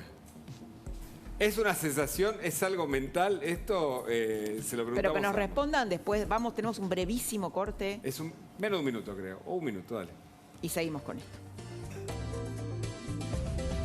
No cerramos hasta el final, ¿eh? Hasta las 12 de la noche, 2 entrevistas fantásticas para que sepas lo que está pasando y lo que va a pasar. ¿Qué te parece? Pero perfecto. Yo, a ver, si recién te enganchás, recordaría, nos quedó pendiente uno de los grandes delirios del día de hoy, que es la explicación del presidente Alberto Fernández de por qué cuando vos vas al supermercado, las cosas aumentan todo el tiempo y tu salario no te alcanza. Increíblemente lo que dijo es que la culpa es tuya. Mirá. Lamentablemente los argentinos somos casi expertos en proyectar el futuro con la inflación. Pero es una experiencia que no le deseo que alguien más la tenga. Lo que tenemos que hacer es erradicar la lógica inflacionaria de la Argentina. Gran parte de la inflación argentina es una inflación que los economistas llaman inflación autoconstruida, que es la inflación que está en la cabeza de la gente. La gente lee en un diario que va a subir, claro, va a subir el combustible, y entonces empiezan a aumentar por las dudas. Bueno, Cristiano, un gran empresario, estaba riendo recién Cristiano de lo que escuchaba. Y se sigue riendo. ¿Cómo no te vas a reír? No sé, yo hace un año que veo en el presidente un personaje patético. Arrancamos liviano. Y lo bueno es que termina antes de fin de año. Ya estamos en 2023 y termina. Pero es patético, sus mentiras, sus contradicciones, las cosas que dicen. Me da realmente una sensación de patético. Pero como yo soy uno de los más grandes luchadores contra la inflación, hace años, hasta cuando empezó el tercer año de Kirchner, que vi que empezaban a correrse la inflación, digo, ¿cómo puede ser que tengamos inflación? Y mis colegas decían, ¿qué problema hay? Una inflación del 7, 8, 10%. Digo, es un problema grave, porque la inflación toca a la gente de menores recursos. Es el más injusto impuesto para la gente de menores recursos. Nosotros la bancamos, la manejamos, hasta se puede ganar con inflación, pero la gente de menores recursos no. Entonces yo soy un luchador contra la inflación enorme. Ahora escuchar estas pavadas, por favor. Pero termina y viene otro país. Y el otro país empieza en octubre, diciembre del año que viene, de este año. O sea, este año, estamos ya en el año de un cambio muy importante en Argentina y creo que ha llegado al final. Cuando empezó el gobierno dije, mira, populismo sin plata es muy complicado. Se le demostró tremendamente complicado. Se demostró la tesis, a hacer ¿no? populismo, sí. No llegan más a hacer populismo, no saben más bien cómo hacer caja. Yo fui el que creó la famosa frase Alibaba y los 40 ladrones. Ahora, el problema es que la gente seguía votando a Alibaba y los 40 ladrones. Hay una sensación ahora de las encuestas del Gran Buenos Aires, de la gente joven y pobre, que dice, yo no puedo vivir en esto. Asignaciones, subsidios, limosna. Yo quiero tener una perspectiva de vida para cuando yo sea grande. Y la única perspectiva es un sistema abierto, competitivo, lleno de industria privada, porque la industria privada es la que crea valor. El Estado no crea ningún valor, más bien absorbe valor. Y entonces hay un grupo de gente joven muy fuerte y siempre que se agranda, siempre más, diciendo yo quiero otra cosa. Y es la primera vez que, en fin, el voto empieza a decir quiero otra cosa. No quiero esto. Que es lo que en vez Maduro, todavía la última vez todavía votaron Maduro. Acá ya no está, la última vez votó Maduro. Ya se va hacia algo diferente. Y es muy interesante y hay un enorme potencial. Hay gente buena. Lo mismo que veo los venezolanos acá, yo veo argentinos afuera. Sí soy optimista. Creo que va a ir bien. Cada día me convenzo más. Pero ¿no te da miedo que, bueno, el kirchnerismo todavía tiene un gran poder de fuego, tiene cooptado el Estado, que le haga la vida imposible a un gobierno de otro signo? No. Tengo miedo de lo que pueda hacer hasta las elecciones. Después eso de hacer la vida imposible a un gobierno, cuando tenés un gobierno con consenso de 60%, 55-60%, gobernás y decidís gobernar. De hecho, hemos visto presidentes que de golpe empezaron a limpiar la situación de yo protesto, yo hago lo que quiero. Es bastante fácil. Cuando pones ciertas reglas, mostrás que el país avanza, que estás creando reglas universales, no puedes hacer cada regla para cada uno. Hoy la economía es un cambalache. No sabes, uno tiene una regla, el otro. Yo tengo esa este lado, ahora estoy en contra de la regla buena. No, hay que volver a una situación normal, seria de toda la parte de gobierno. Y creo que estamos yendo hacia eso lentamente. ¿Los cambios cristianos tienen que ser drásticos, paulatinos, para el gobierno que venga? Mira, hay algunas cosas que creo que lo más rápido los haces y menos sufre la gente más pobre. Que es lo que a mí me preocupa. Porque, un shock. No, un shock. Por ejemplo, en la cuestión monetaria. Hay un montón de soluciones, que puede ser esa. Pero lo que es seguro es que tenemos que atarnos a una moneda estable. Ok, pero atarnos sin poder desatarnos, como algunos pudieron hacer de la convertibilidad, porque se desataron. Hacer algo tipo el euro o tipo atarse al dólar, pero muy sólidamente. Y eso seguro es lo que ayuda a toda la gente enseguida a sentirse tranquilo, que su salario existe, que su jubilación se la baja, existe, pero tiene valor. Hoy nadie, es todo un cambalache.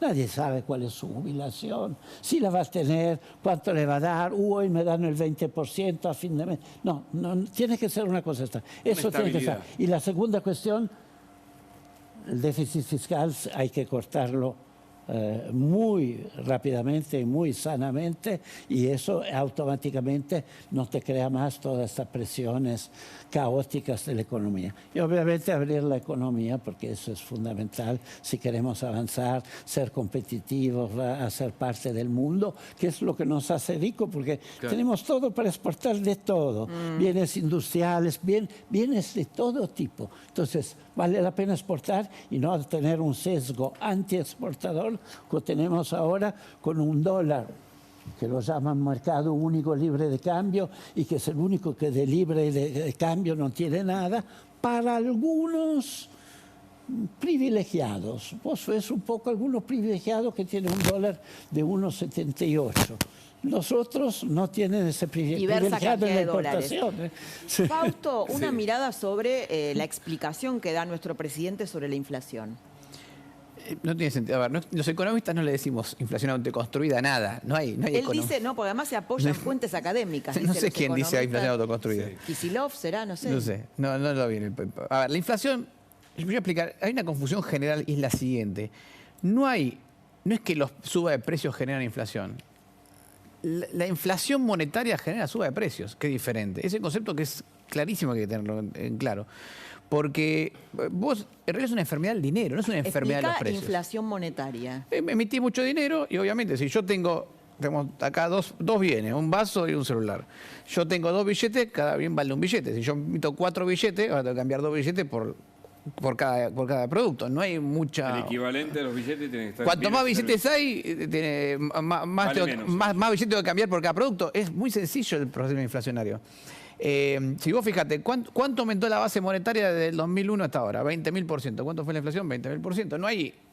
Y haces todas las sumas y te dan todo igual. No es que hay una discusión académica sobre el tema. Bueno, el gobierno lo discute. Cristina Fernández particularmente dice que la emisión no genera inflación. Bueno, pero es una huevada. Vamos a hacerlo así en términos técnicos. O sea, todos los presidentes del banco, todos los bancos centrales del mundo, todos tienen la función de luchar contra la inflación. ¿Por qué el señor que emite dinero en todas partes del mundo tiene la función de frenar la inflación? Si hay una duda académica sobre el tema. No hay dudas académicas sobre este tema. La inflación es un fenómeno monetario, está recontra claro eso. Y entonces que hayamos imprimido 1.2 billones en diciembre, va a ser inflación. Y en algún momento, sí, ojo que ahí hay tema. En diciembre, en diciembre hay una demanda de dinero estacional. Si no lo absorbes después, si no absorbes esos 1,2 billones de pesos, después te genera inflación. A veces hay una demanda de dinero que también tiene impacto, pero eso es secundario. Ahora, punto 2, sobre el tema de esta inflación autoconstruida o lo que fuera. ¿Por qué lo que dice? A ver, lo que dice es, bueno, lo que pasa es que la gente, hay una expectativa de que los precios van a subir, entonces los comerciantes suben los precios por las dudas. Ponele que hagamos remarcan. Ponele que ustedes 3 son 3 comerciantes, yo tengo plata y le quiero comprar a ustedes, y ustedes 3 quieren remarcar los precios, ¿no? Pero yo tengo 100 billetes o 1000 billetes. Vos me subís el precio, Cristiano me sube el precio, y no tengo suficiente para pagar los 3. Así que uno de los 3 tiene que quebrar, o antes de quebrar voy a decidir bajar los precios hasta que pueda vender. Entonces no hay competencia. Obviamente que todos los comerciantes del mundo, todos los trabajadores del mundo, todos los industriales y productores del mundo quieren cobrar más. Pero no hay suficiente dinero para pagarles más. ¿Está? Entonces, como no es suficiente dinero, tienen que bajar los precios y competir por los productos, que es lo que es al final lo que sirve. Entonces, no hay inflación anticonstruida. Acá hay un problema que es básicamente monetario, causado por un problema fiscal. Segundo punto ¿Cuál es el problema fiscal? Que se el gasta déficit. más de lo que... Mira, no hay ningún programa antiinflacionario en la historia de la humanidad que haya funcionado sin hacer un ajuste fiscal. Es condición necesaria. ¿Por qué? Porque si yo sigo teniendo déficit fiscal, ponele que dejo de emitir y tomo deuda. Pero en algún momento voy a tener que pagar esa deuda. ¿Y con qué le voy a pagar esa deuda? Bueno, con emisión monetaria. Bueno, si pero no ajusto el Macri- déficit fiscal, o sea que tarde o temprano, si no corrijo el déficit fiscal, la inflación va a reaparecer. Bueno, pero ahí vos tenés un Pablo Moyano que te dice, si hay un ajuste, el próximo gobierno ajusta, te incendio la calle, ¿no? Por eso digo el optimismo de Cristiano. Bueno, pero pará, porque empiezo otra vez discursos políticos. Cuando esta gente dice que el ajuste es el ajuste fiscal. Ahora, cuando el Estado no ajusta, el que termina ajustando es el sector privado. Entonces, fíjate que llaman ajuste a lo que le conviene. Porque cuando, o ajusta la inflación, ¿no? No, te ajusta, obviamente. O no sentís la inflación en tu bolsillo vos. Perdón, ¿este es un país deficitario, está bien? Obviamente, muy deficitario. Entonces, yo me acuerdo que el gobierno anterior quiso corregir eso, pero sin emitir, ¿no es cierto? Sí. Y tuvo que tomar deuda. Claro, porque no terminó de corregir el déficit fiscal. Entonces, cuando vos tomás deuda... ¿Cómo hace el próximo? A eso me... Bueno, tenés que hacer un ajuste. Sinceramente, si vos querés frenar la inflación, sea que hagas dolarices, sea que hagas un acuerdo con Brasil y tengas tu propia moneda Mercosur, sea lo que quieras, agarres la moneda que quieras, oro, no sé, una moneda basada en la soja, lo que sea, en el momento que vos hagas esa moneda fija no puedes emitir más. O sea que tenés que equilibrar las cuentas públicas. Hoy hubo una propuesta de hacer una moneda común con Brasil, a la cual se sumó también Maduro, ¿no? Porque en realidad es una propuesta que había Maduro se surgido sube entre Argentina y Brasil. Como para decir, acá estamos. ¿Podés explicar de qué se trata esto? Bueno, no sabemos bien de qué se trata, pero vamos a dar opciones, posibilidades de escenarios. Una opción es, como dijo Scioli, que es una moneda de comercio exterior.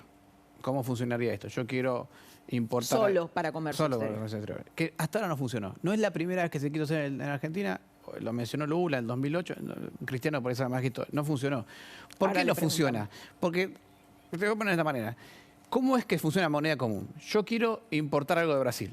Entonces voy al Banco Central, le digo, tengo pesos, dame la moneda común. Dame X. Dame X. Sur, dicen que se llama. Dame la Sur. Voy con el Sur y se lo pago al brasileño que le compro.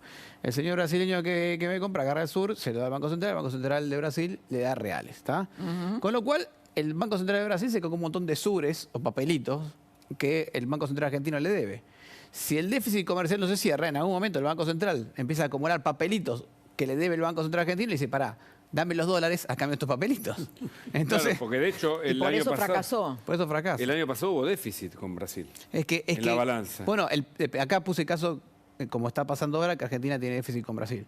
Pero podría ser al revés. La cuestión es que si no se equilibra el comercio internacional, esa moneda fracasa y además porque siempre va a haber desequilibrio. Y si hay una suerte de convertir, yo no sé si es lo mismo, por eso me gustaría que lo explicaras. Martín Tetaz viene hablando de una moneda, de una moneda atada al real. Sí. ¿Es lo mismo? Bueno, lo eso que sería otra plantea cosa. Martín, a ver.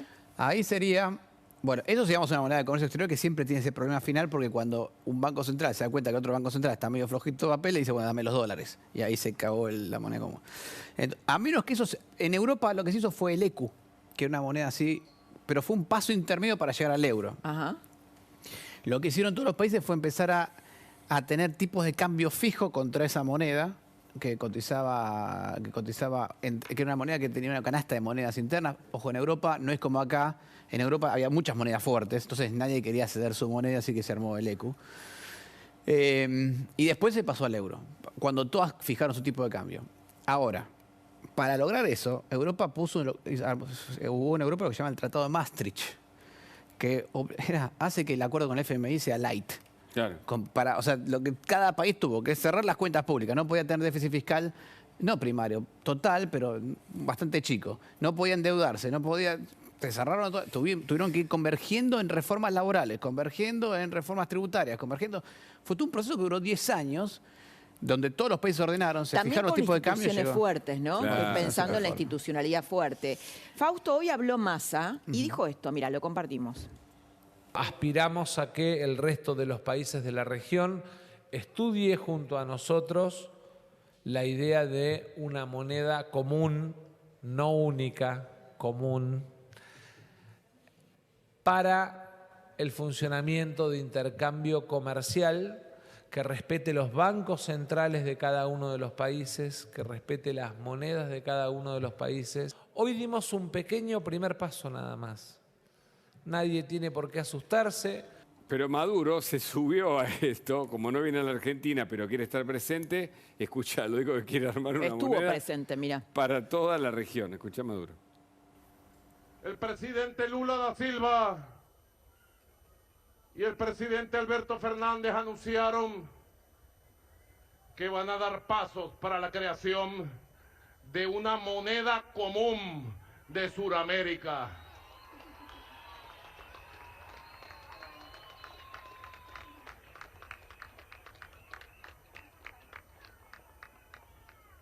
Yo anuncio que Venezuela está preparada y apoyamos la iniciativa de crear una moneda latinoamericana y caribeña.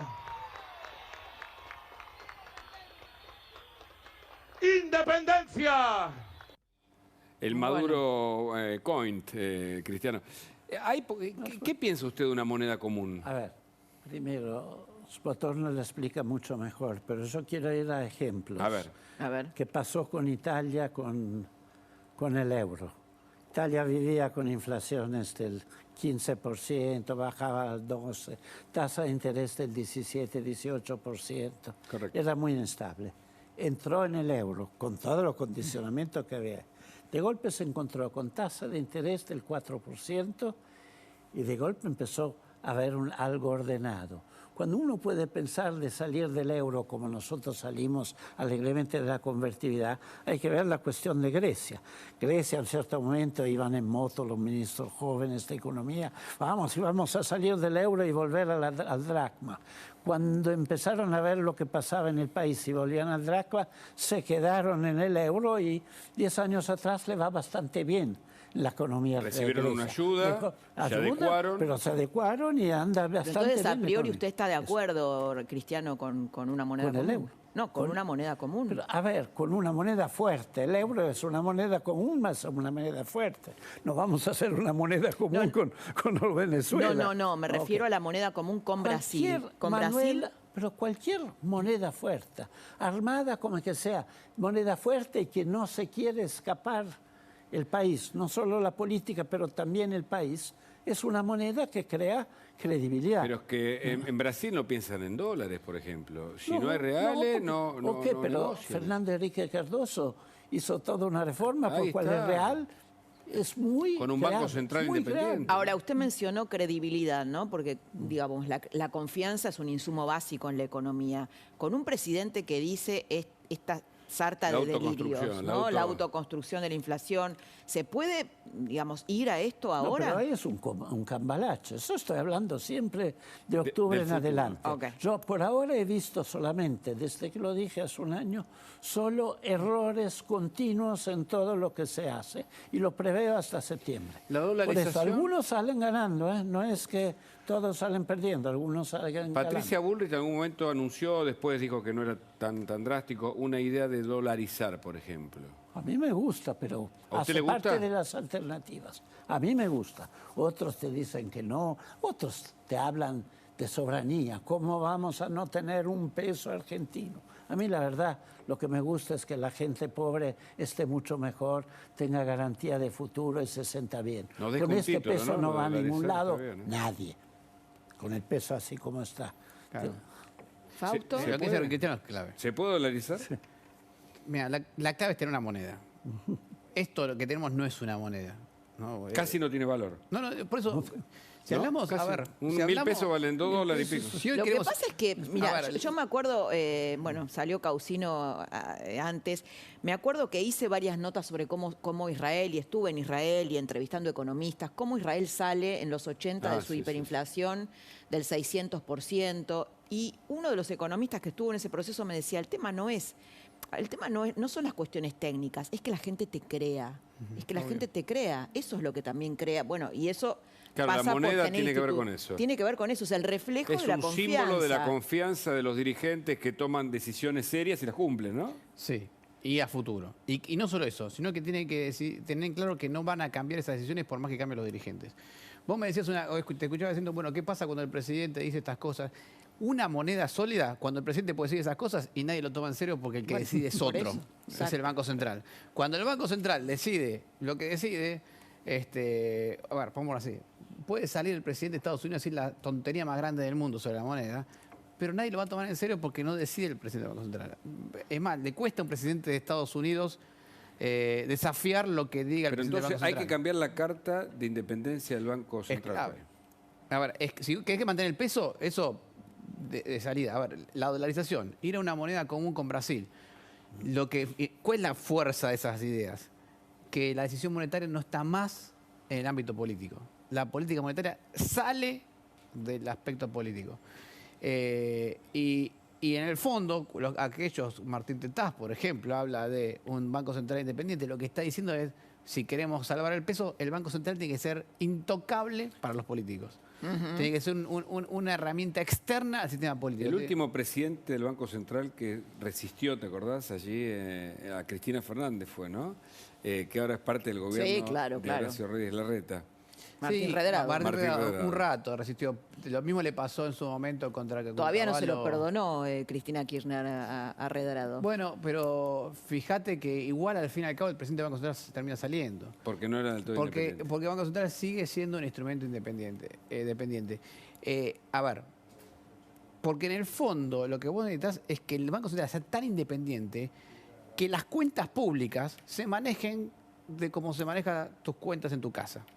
Pero eso, Fausto, Cosa que tiene que no ver pasa con un con el Estado. diseño institucional. Mira, en el caso Claro, de Israel, lo que ellos rediseñaron es que hay un grupo de jóvenes menores de 35 años que vigilan el déficit fiscal.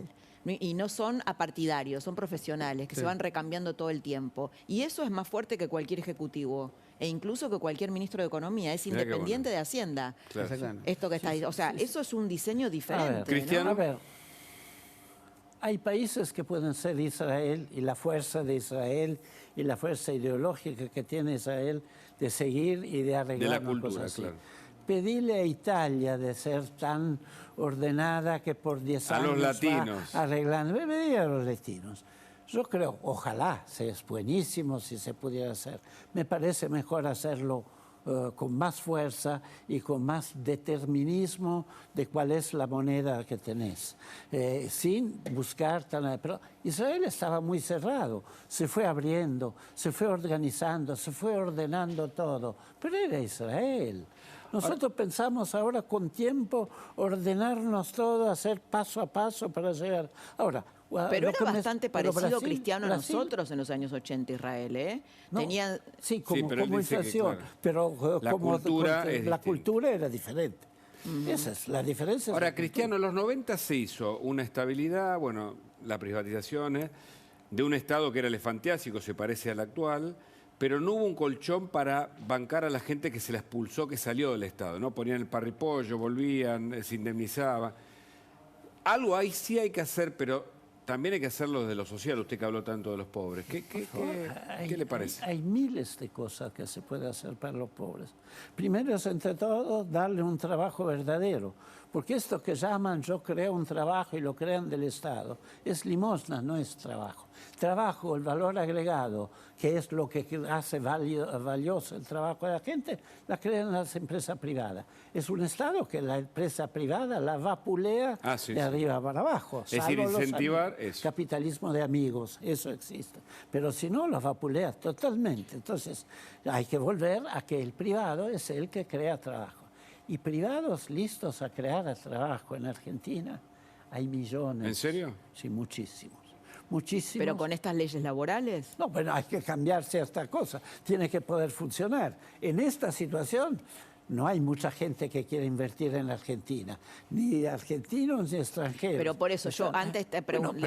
Hay que reordenar el Estado, como dijimos antes.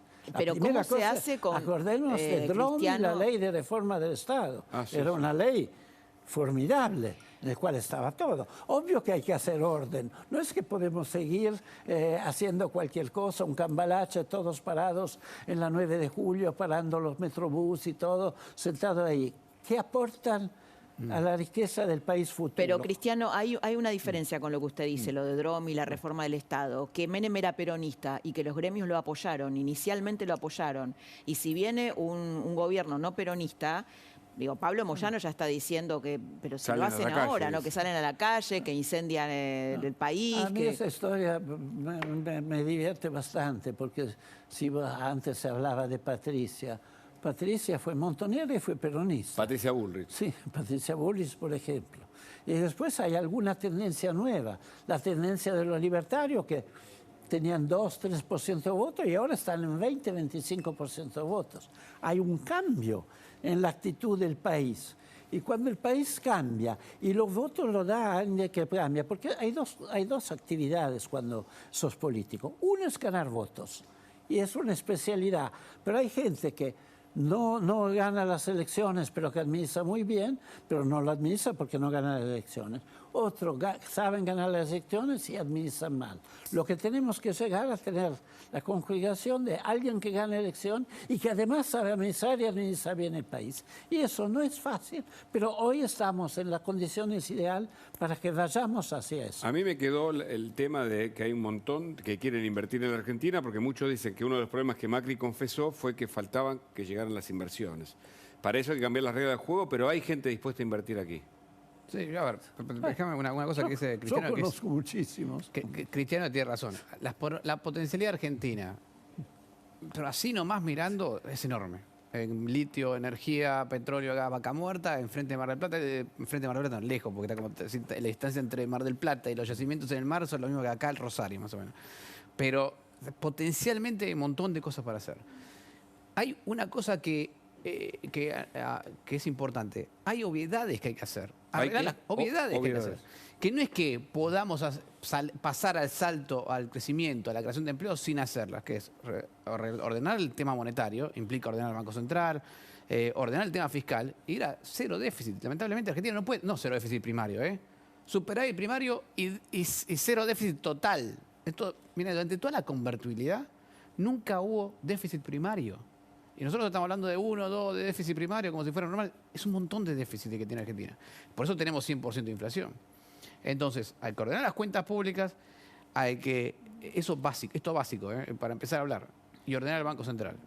Una vez hecho eso, hay que empezar a ver las regulaciones que quedaron, porque en este desastre que hicimos en los últimos años, de tapar baches con parches y de emparchar y volver a parchar. Hay bonos, hay que quedar unas cosas ridículas en las regulaciones. Lo que pasa es que, Fausto, lo que vos estás diciendo es correctamente, es técnicamente correcto. Ahora, después te encontrás con la Argentina real, ¿no? Tenemos nosotros muchos años de kirchnerismo, donde, por ejemplo, han hecho política con la asistencia. La política social la han usado brutalmente para construir poder. Hay una industria de la pobreza. Claro, hay una industria de la pobreza, hay punteros, la gente está acostumbrada a lidiar con esos punteros.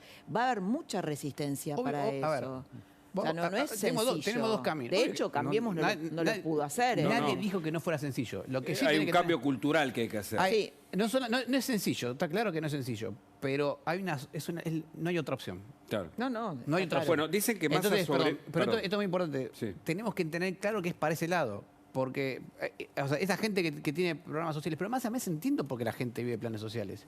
Si la persona que vive planes sociales ve que al lado de él, la casa al lado, que trabaja, no le va bien, y encima por ahí está peor que él, obvio que no va a querer salir al plan social. Ahora, si vos permitís que esa persona trabaje, que evolucione, obviamente la gente va a querer salir del plan social y querer un trabajo y evolucionar, no deberle nada a nadie. Hay un riesgo, que es lo que dicen que está haciendo Massa hoy, que es ajusta un poquito las provincias, recauda un poquito con los dólares soja 2, 3. Es decir, hace un poquito de ortodoxia y un poquito de, digamos... Y está así.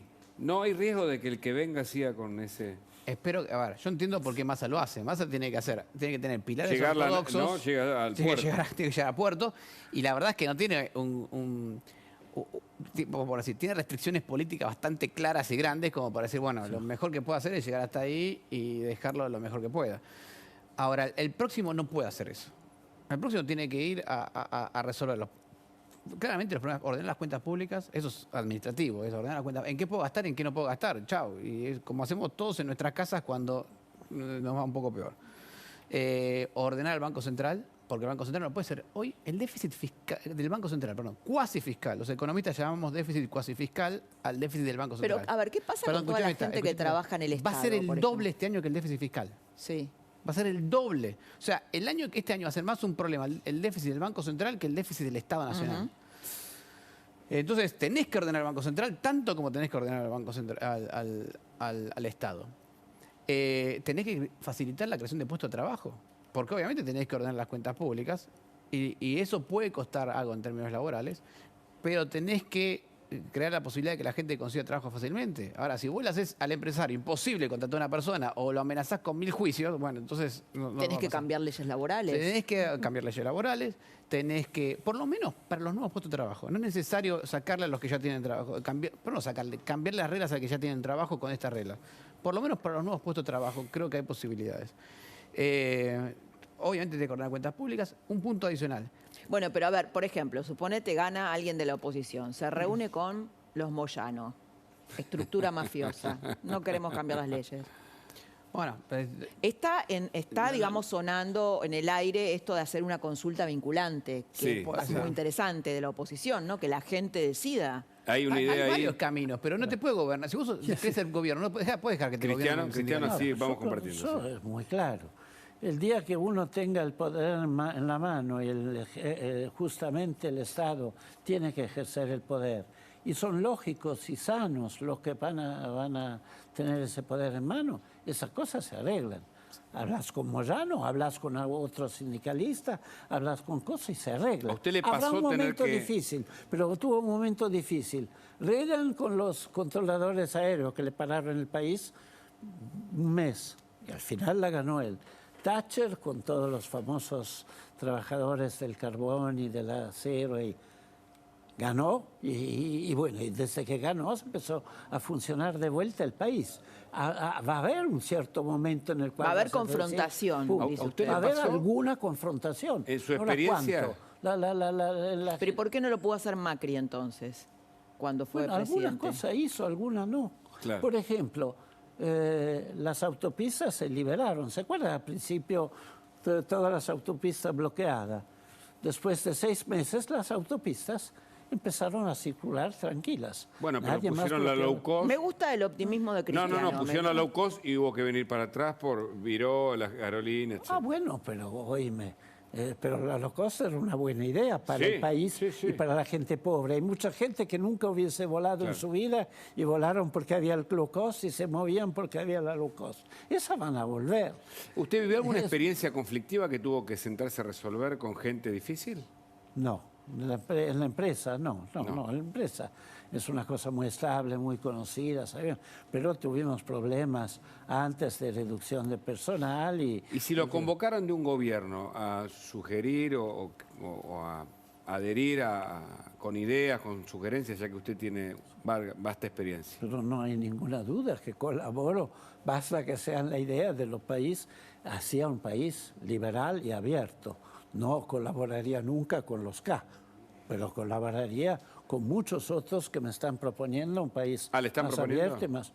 Me están proponiendo, estoy haciendo el ejemplo. Yo tengo 74 años, ¿qué quieren? Que me vengan a buscar a mí, hay que buscar a los jóvenes, pero con ideas inteligentes. Mire, por ejemplo, la gente que se le dio vuelta, eligían diputado con cierta facilidad, y a Macri ni bien asumió, una diputada, me parece, en Tierra del Fuego, otra en Catamarca, otra en La Rioja. Día siguiente habían hecho el acuerdo con el Frente para Todos para apoyar el Frente. Eso hay que cuidarlo, hay que cuidarlo todo. Massa lo mismo, ¿no? Pero hay que cuidarlo todo. Ahora, Cristiano, ¿tiene responsabilidad la clase empresaria en nuestro fracaso como país? A ver, creo que todos tenemos responsabilidad. Hace 100 años éramos uno de los países más ricos del mundo, hoy no somos. Tenemos todo. Obviamente también algunos empresarios tienen la responsabilidad. Otros son buenos, otros... pero hay responsabilidad de todos. Lo que seguro es que cuando abrís el país, llenás Obviamente, como dice competencia leal, no competencia desleal. Si recreas competencia, de golpe todos los empresarios se vuelven o buenos o quiebran. Entonces todos empiezan a trabajar bien. Y eso es muy rápido lo que se siente en toda la economía. De hecho, al principio de Menem hubo un momentito de eso. Después se frenaron la reforma, no se hizo más, porque las primeras... Bueno, pero ahí fueron importantes los sindicatos, porque así como lo apoyaron en un momento, después se resistieron. Menem controlaba los sindicatos bastante bien, lo manejaba él. No fue tanto los sindicatos. Fue que al principio se hacía superávit fiscal con las privatizaciones, que para mí es bueno. Claro. Hay que privatizar porque hay empresas totalmente inútiles en el sector de Estado, que no es su trabajo y lo hace mal, claro, de manejar esta empresa. Pero después de eso no había más privatizaciones y no empezaron a trabajar en serio en reducir los gastos. Y se acabó la plata. Y se acabó la plata. Cristiano, ¿qué opinas sobre los empresarios que se expresaron en contra del juicio de la Corte Suprema de Justicia? Bueno, me parece, yo también fui uno de los que se expresó, me parece obvio. Nadie normal que le gusta la democracia republicana, ese es de los que le gustan la democracia un poco dictatorial, que a veces hay en algunos países de América Latina. La democracia republicana no piensa tocar la Corte Suprema, no puede ser. De hecho, si miras todos los números, no tiene ningún sentido. No tiene sentido porque no es el problema que tiene el país en serio. Estamos hablando solo de intereses personales, por lo cual se arma un lío institucional muy grave. Por lo tanto, yo enseguida firmé a favor de, por favor, no toquen la Corte, no toquen ciertas reglas. Ahora están hablando de ampliar la Corte por DNU. Pero por favor, es algo demasiado delicado, la fuerza institucional. Es como no respetar la Constitución. La Constitución hay que respetarla aunque no te guste. Bueno, estas democracias autoritarias tratan de hacer la Constitución tratan de forzar. Tratan de forzarla, porque hace parte de su negocio. No, yo eso no lo voy a aceptar nunca. Democracia republicana, la Corte tiene que hacer lo que tiene que hacer, su trabajo. Fausto, tema dólar. ¿Cómo sigue el dólar? No, bueno. Digo, después de la recompra de deuda que hizo Massa. Laura te pregunta porque quiere comprar. En realidad, ¿cómo sigue el peso? Porque en realidad siempre vemos el valor del peso, no del dólar, simplemente. Sí. El dólar pero fíjate que la pregunta misma nos lleva, ¿no?, al dólar, ¿no? Pero, a ver, primer punto, sobre el tema de la recompra de deuda. Massa quiere bajar el riesgo país, compra $1.000 millones de deuda, eso es lo que dijo él. Sí, porque no. Qué polémico. Bueno, para bajar el riesgo país. Sí. Y por otro lado viene con la Corte Suprema y ya te sube el riesgo país todo lo que lo bajaste con los bonos. O sea que, Massa tiene, la verdad que es polifacético, ¿no? No, pero quiero decir que fíjate que no hay una consistencia en esto. Si el objetivo del gobierno es bajar el riesgo país y compras bonos para bajar el riesgo país, bueno, no metas ruido institucional que lo hace subir. O sea, no, y además no metas una nueva denuncia, una autodenuncia ahora que genera una nueva investigación para ver quiénes se beneficiaron con esa movida, ¿no? Tal cual. A ver, ahora bien, en la compra de bonos, para mí, esto es una interpretación mía, es un intento de tratar de controlar el dólar libre o el dólar financiero. ¿Tá? ¿Por qué hace esto? Bueno, obviamente hay una faltante de dólares en el mercado oficial, porque nadie quiere vender ese dólar, entonces el único que vende es el Banco Central. O los que tienen que hacerlo porque están obligados, que son los productores de leche, carne, etcétera. Y entonces el dólar se están dando en cuotas a los que aceptan, no sé. Alguno le dijo Massa, bueno, consigan ustedes sus dólares, importen con sus dólares. Ahora estos señores que consiguen sus dólares como pueden, ven que les sube el dólar. Entonces quieren subir los precios, me dicen, no, pero esto es un acuerdo de precios justos, ¿cómo hago para mantener el acuerdo de precios si me sube el dólar libre? Bueno, tengo que intervenir. El FMI dice, no, en el acuerdo que firmaste, bueno, puedes intervenir en el mercado financiero, el dólar. Porque no te di reservas para que te las gastes en el mercado, para que lo te inviertas en el mercado financiero. Entonces, como no puedo hacer ninguna de esas, bueno, una alternativa, una versión de tratar de contener el dólar es vender dólar, recomprar deuda y lanzar dólares en el mercado financiero. Obviamente, una oferta más grande de dólares en el mercado financiero lo debería hacer bajar un poco. Debería. O sea, algo se mueve, teóricamente... pero no tiene mucha capacidad de fuego el Banco Central. ¿Cristiano? Eso puede ser, soy un poco más malicioso. Esos títulos especialmente empezaron a subir 8 semanas antes, no sé exactamente, pero empezaron a subir. Ajá. Ustedes tienen la información, se sabía en el Dice, mercado. no, dice, se vio en el mercado. se vio en mercado. Yo no sabía absolutamente nada si no hubiese comprado, pero no sabía absolutamente nada. De golpe suben más. Algunos están informados, sabemos, porque Massa dijo, yo tuve que informar a algunos socios importantes del gobierno que íbamos a hacer eso. Sí, les informó a Kicillof, a Cristina y a Alberto Fernández. Bueno, ok, es lo que él diga. De golpe suben muchísimo y de golpe entre antes diciendo te los compro. Digamos que sobre $1.000 millones, esos bonos subieron probablemente 25, no sé si vos, 25. 20% de subida y después se lo podés vender a alguien que es un comprador seguro porque te está diciendo el gobierno que lo va a comprar. 20% sobre $1.000 millones, son $200 millones que alguien se ganó.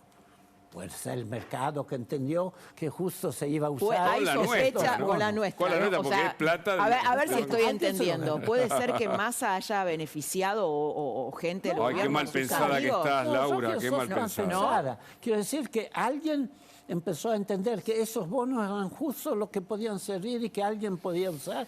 Son bonos que se pudo haber filtrado la información. Se puede haber filtrado la información. Y sé bueno, que pero eso lo sabían.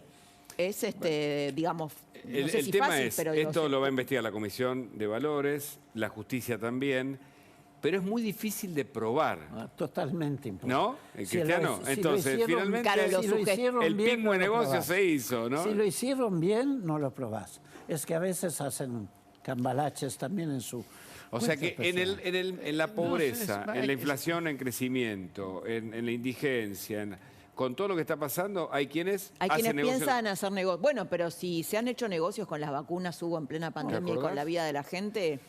Bueno, pero el inside trading es un crimen, digamos. Es un crimen. Se llama inside trading. ¿Qué explica qué es eso? ¿No? ¿Qué significa? Hablanos en castellano, Fausto Potorno. Es delito, sí. Es delito. ¿Qué es el delito? Es si yo, por ejemplo, tengo un amigo que trabaja en el gobierno que lo escuchó a Massa o a alguno que le comunicaba... Y le dije a un amigo, che, escuché a tal decir tal cosa. Y el amigo compró, eso es delito. Porque tienes información privilegiada y no puedes... y en Estados Unidos terminás en cana. Acá hubo solamente 2 casos, creo que tuvieron uno en Terrabusi, con las acciones de Terrabusi, pero hacer. Claro. Y otro más. Fausto, Cristiano. Un lujazo de conversación en esta noche. Lujo. Pero tenemos que abordar el tema del juicio, ¿no? Así Se vienen es. los últimos pasos en el juicio por el crimen de Fernando Báez Sosa. Así es, y arranca la semana de los alegatos, Hugo. Exacto. Jean Libares, nos contás algunos detalles, ¿no? Con Florencia Adorante. Así es, Hugo, buenas noches para todos. Efectivamente, porque encaramos la recta final, la semana definitiva en el juicio que investiga el fallecimiento, el asesinato de Fernando Báez Sosa. Y vamos a ir con las claves, con lo más importante que tenemos que saber, porque se vienen los alegatos. ¿Y qué son los alegatos? La etapa más importante para cada una de las acciones jurídicas de la defensa, de la querella y de la defensa de los imputados. En este caso, serán transmitidos por YouTube. Esto es importante para que lo sepan todos, es para toda la población. 25 de enero, la Fiscalía a cargo de Juan Manuel Dávila y de Gustavo García van a presentar obviamente su parecer. Después será el turno del particular damnificado, es representado por Fernando Burlando a la familia de Fernando Báez Sosa, mientras que al otro día, el jueves 26 de enero, la defensa de los 8 imputados, es decir, Hugo Tomei, será quien se presente y dé los alegatos. Seguimos repasando lo más importante. ¿Cuál es el pedido de la querella? ¿Sí? La querella, estamos hablando de la Fiscalía y del particular damnificado. Van a repasar las pruebas presentadas en las últimas jornadas, un análisis de las declaraciones de los imputados y la pena, lo más importante. Van a pedir una pena perpetua con una pena de 35 años, es el homicidio agravado por la alevosía y premeditación del concurso de 2 o más personas. ¿Y qué es la defensa de los imputados? Bueno, ¿qué dice el Código Penal? Que cuando en riña o agresión en el que tomaran parte más de 2 personas resultara la muerte o lesiones de las determinadas en los artículos 90 y 91, sin que costara a quienes la causaron, se tendrá por autores a todos los que ejercieron violencia sobre la persona del ofendido y se aplicará reclusión o prisión de 2 a 6 años en caso de muerte o de 1 a 4 en caso de lesiones. ¿Por qué ponemos el artículo 89 del Código Penal? Porque a esto se va a aferrar la defensa de los imputados. Hugo Tomei va a decir: como nadie determinó en la autopsia de qué manera murió Fernando Báez Sosa, todos mis defendidos, todos los imputados son autores. de un homicidio en riña o agresión. ¿Por qué? Porque la palabra de 5 de los 8 de los imputados trataron de referir a que hubo una pelea. Más allá de que la carga probatoria diga que no, la defensa de los imputados marca esto. Y en esto se va a basar el alegato de Hugo Tomei. Recién repasamos lo que ya sabemos todos. Qué es lo que va a presentar Fernando Burlando, qué es lo que va a presentar la Fiscalía. Pero atentos a esto. En esto se van a basar los alegatos de la defensa pretendida por Hugo Tomei para que sus defendidos no vayan a prisión perpetua. Jueves y miércoles y jueves, mejor dicho, serán los alegatos en este juicio. Bueno, contanos, por favor, Florencia, los detalles. Vos como criminalista también tenés para aportar en estos alegatos y en el veredicto, que divide aguas. Algunos dicen que los 8 acusados pueden ser sentenciados a prisión perpetua por esta concurrencia, no la coautoría funcional, y otros dicen que puede haber algunos que tengan una participación secundaria. ¿Qué pensás? Sí, les voy a contar de los alegatos cuál va a ser la prueba irrefutable. Esto es el testigo indubitable, como decimos en la criminalística, la mayor prueba que tenemos, que es el ADN.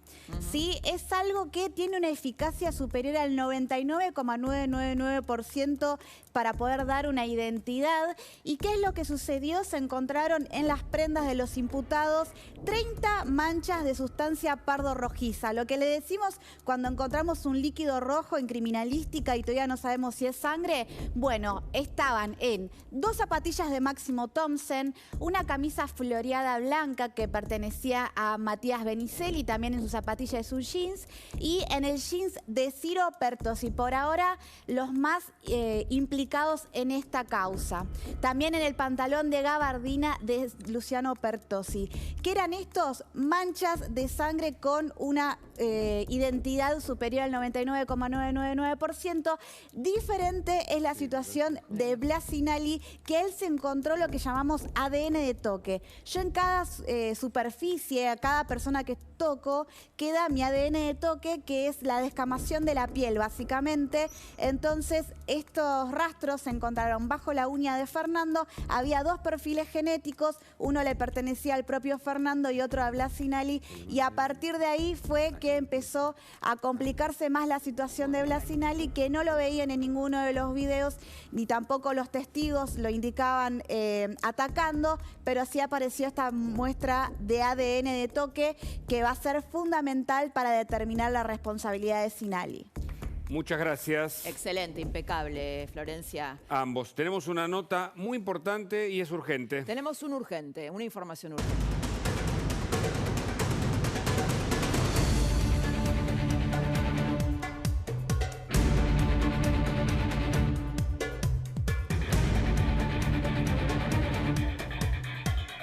Estamos en comunicación, ¿no?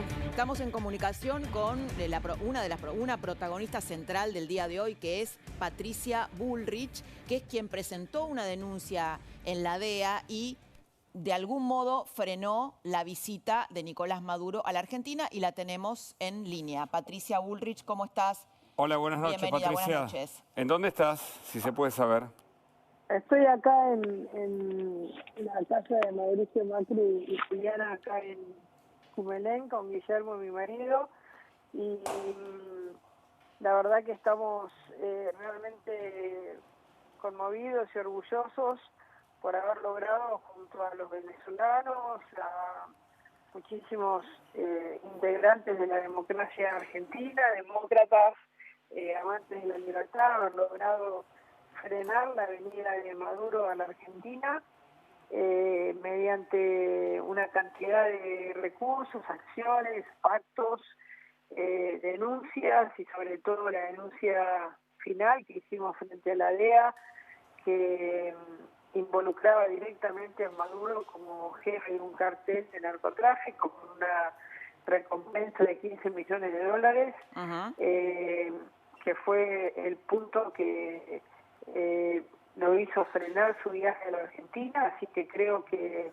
es un gran triunfo de la democracia contra las autocracias, las dictaduras que no se pueden mover, que terminan en su propio territorio sin poder moverse porque la comunidad democrática, los demócratas del mundo, se los impedimos. Así que feliz y felicitaciones a todos los que, desde los medios de comunicación, desde los venezolanos, desde todos los que tomaron acciones, logramos este gran triunfo democrático que hoy me han escrito venezolanos y personas del mundo entero, mostrando lo que se puede hacer en Argentina cuando nos ponemos firmes y no permitimos que los dictadores avancen, ¿no?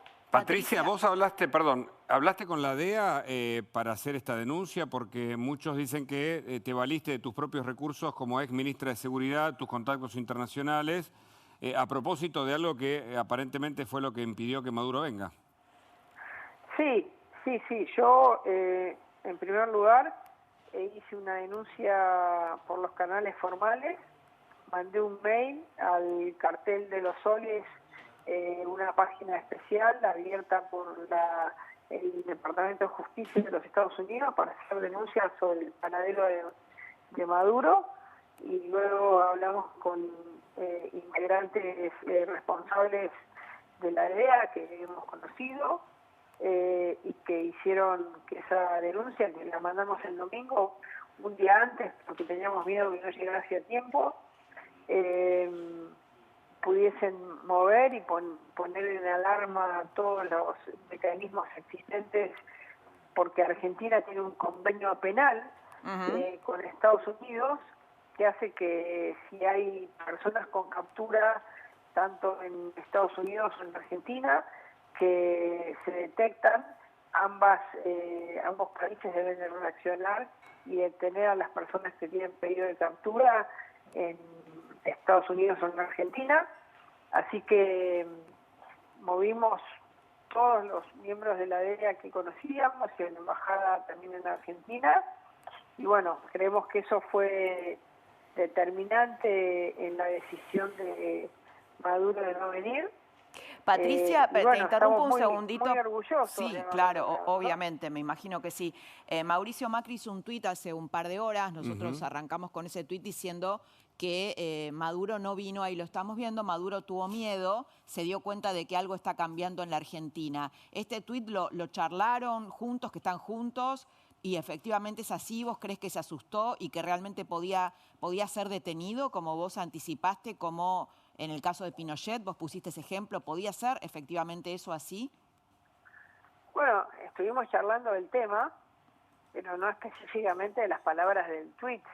Y hablamos de que yo le conté a Mauricio Macri que los venezolanos que están en la Argentina, específicamente el diputado Richard Blanco, diputado de la Asamblea, que tiene que estar exilado porque ya han sacado los fueros, la banca, me contó que Maduro es una persona con mucho miedo, que frente a cualquier circunstancia se asusta, se queda en su país, no se mueve porque sabe que puede ser detenido y llevado extraditado a Estados Unidos, y le conté eso, y bueno, no sé si eso habrá sido el detonante del tuit de Mauricio, de haber salido diciendo que Maduro tenía miedo, pero yo le conté lo que a mí me contó Richard Blanco de la personalidad de Maduro, ¿no? El miedo porque Richard Blanco fue compañero de Maduro en la Asamblea, y cuando ellos se le paraban de frente a Maduro siempre se achicaba, ¿no? Entonces él me contó esto el domingo que fuimos a la manifestación, y hoy se lo conté a Mauricio acá en el sur. ¿Podemos saber algo de esa reunión con Macri, aprovechando y agradeciéndote el contacto tan tarde, Patricia? Bueno, por supuesto, estuvimos hablando mucho del futuro de la Argentina, estuvimos hablando mucho de algo que queremos desde ahora alertar al pueblo argentino, que es lo que está haciendo Massa, ¿no? Que es dejar engordar un problema cada vez más, ¿no? Cada vez más deuda, cada vez más pesos, cada vez más LELIC, cada vez más bonos, cada vez más inflación, la inflación va a ser alta. Entonces están como queriendo correr los problemas hacia adelante, no quieren resolver ninguno de ellos porque los problemas que tienen que resolver implican tomar decisiones que no quieren tomar, y van cada vez agrandando más el problema. Lo estuvimos discutiendo largamente y lo que significa que nosotros desde ahora alertemos al pueblo argentino sobre lo que está haciendo el gobierno. La vez anterior nos acusaron de no haber sido lo suficientemente explícitos respecto al problema heredado. Y ahora queremos ser bien explícitos, bien claros, para que la gente sepa lo que están haciendo y cómo están agrandando los problemas en vez de solucionándolos. Patricia, hoy, bueno, en Twitter fuiste trending topic por esto. La gente decía, bueno, Maduro no vino por la acción de Patricia. Esto es lo que decía la red del pajarito. ¿Considerás que que lo que pasó hoy, lo que sucedió hoy, que finalmente Maduro canceló su viaje, te fortalece en la interna frente a la reta? Mira, no quiero hablar de las internas. Yo lo que sí creo es que yo siempre juego. Creo que es muy importante jugar por las causas que hacen a nuestras ideas, a nuestra forma de pensar el mundo, que nunca hay que especular, que siempre hay que jugarse, porque así vamos a cambiar la Argentina, jugándonos, no especulando, siendo valientes, teniendo coraje, animándonos. Y yo siempre me animo, y eso en estas oportunidades se nota y la gente lo valora, lo reconoce, y eso creo que es lo importante, que la gente te reconozca que uno no especula, que uno juega con todo, que pone todo el cuerpo para luchar por la democracia, por la libertad, por los cambios que la Argentina necesita, y que en este caso necesitan nuestro continente y sobre todo Venezuela, ¿no? ¿Sos consciente de la repercusión internacional de esta decisión de Maduro? Que es por primera vez. Maduro había ido donde había querido antes y sin embargo desistió de venir a nuestro país. Absolutamente. Creo que eso demuestra algo muy importante que los argentinos tenemos que valorar, y es que para Maduro hoy la Argentina es una tierra en la que hay resortes republicanos. Si él hubiera considerado que en Argentina está todo bajo el dominio kirchnerista, hubiera venido. Él hoy, Maduro, evaluó que el kirchnerismo no puede manejar a todos los jueces, no puede manejar a la DEA o a la Policía Federal si recibe una orden de Interpol, y que entonces existen recursos republicanos y democráticos que le impidieron venir y tomó la decisión de no venir. Y eso a mí me da el resguardo de que tenemos muchos elementos de donde agarrarnos para salir de esta crisis autocrática que sufre América Latina y nuestro país. Está claro. Patricia, muchísimas gracias. Una de las grandes protagonistas del día de hoy. Gracias. Gracias por esta nota y te esperamos aquí en la vuelta, aquí en los estudios de La Nación Más. Un abrazo. Así es. Bueno, muchas gracias. Hasta Laura luego. y Hugo, un abrazo. Hasta luego. Que nos queda un rato más, ¿eh? Buena nota para terminar el programa de hoy. Sí, así Quédate. es. ¿Cuál fue la noticia del día, Laura, hoy? Bueno, la noticia del día fue la cancelación del viaje de Maduro, que arrugó. ¿no? Arrugó. ¿Y la protagonista? Y la protagonista fue Patricia Bullrich, la presidenta del PRO. Y bueno, y la tuvimos, ¿no? Y la verdad que está bueno, porque tuvimos, cerramos el todo programa. el mundo la buscó Sí. durante todo el día. Está en Cumelén, Patricia Bullrich. Con Macri. Nos dejó algunos títulos de su reunión con Macri. Con Macri. Y de la gestión con la DEA, habló con la gente de la DEA, del gobierno norteamericano, emitió, la denuncia, y me parece que Maduro, dijo ella, tiene miedo Maduro. Tiene miedo.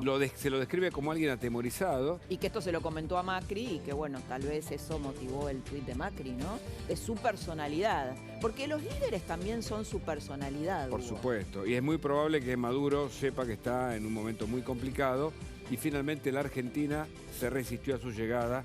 Y Patricia Bullrich, como artífice y protagonista, estuvo en este programa en esta noche. Así es, Hugo. Bueno, y nosotros estamos cerrando acá, más noticias Estamos a la acá. noche. Y volvemos mañana. Con muchas más noticias a la noche. Y mañana vamos a tener un gran entrevistado. Exacto. Gran entrevistado. No te lo pierdas. Que Chau. descanses. Chau. Buenas noches.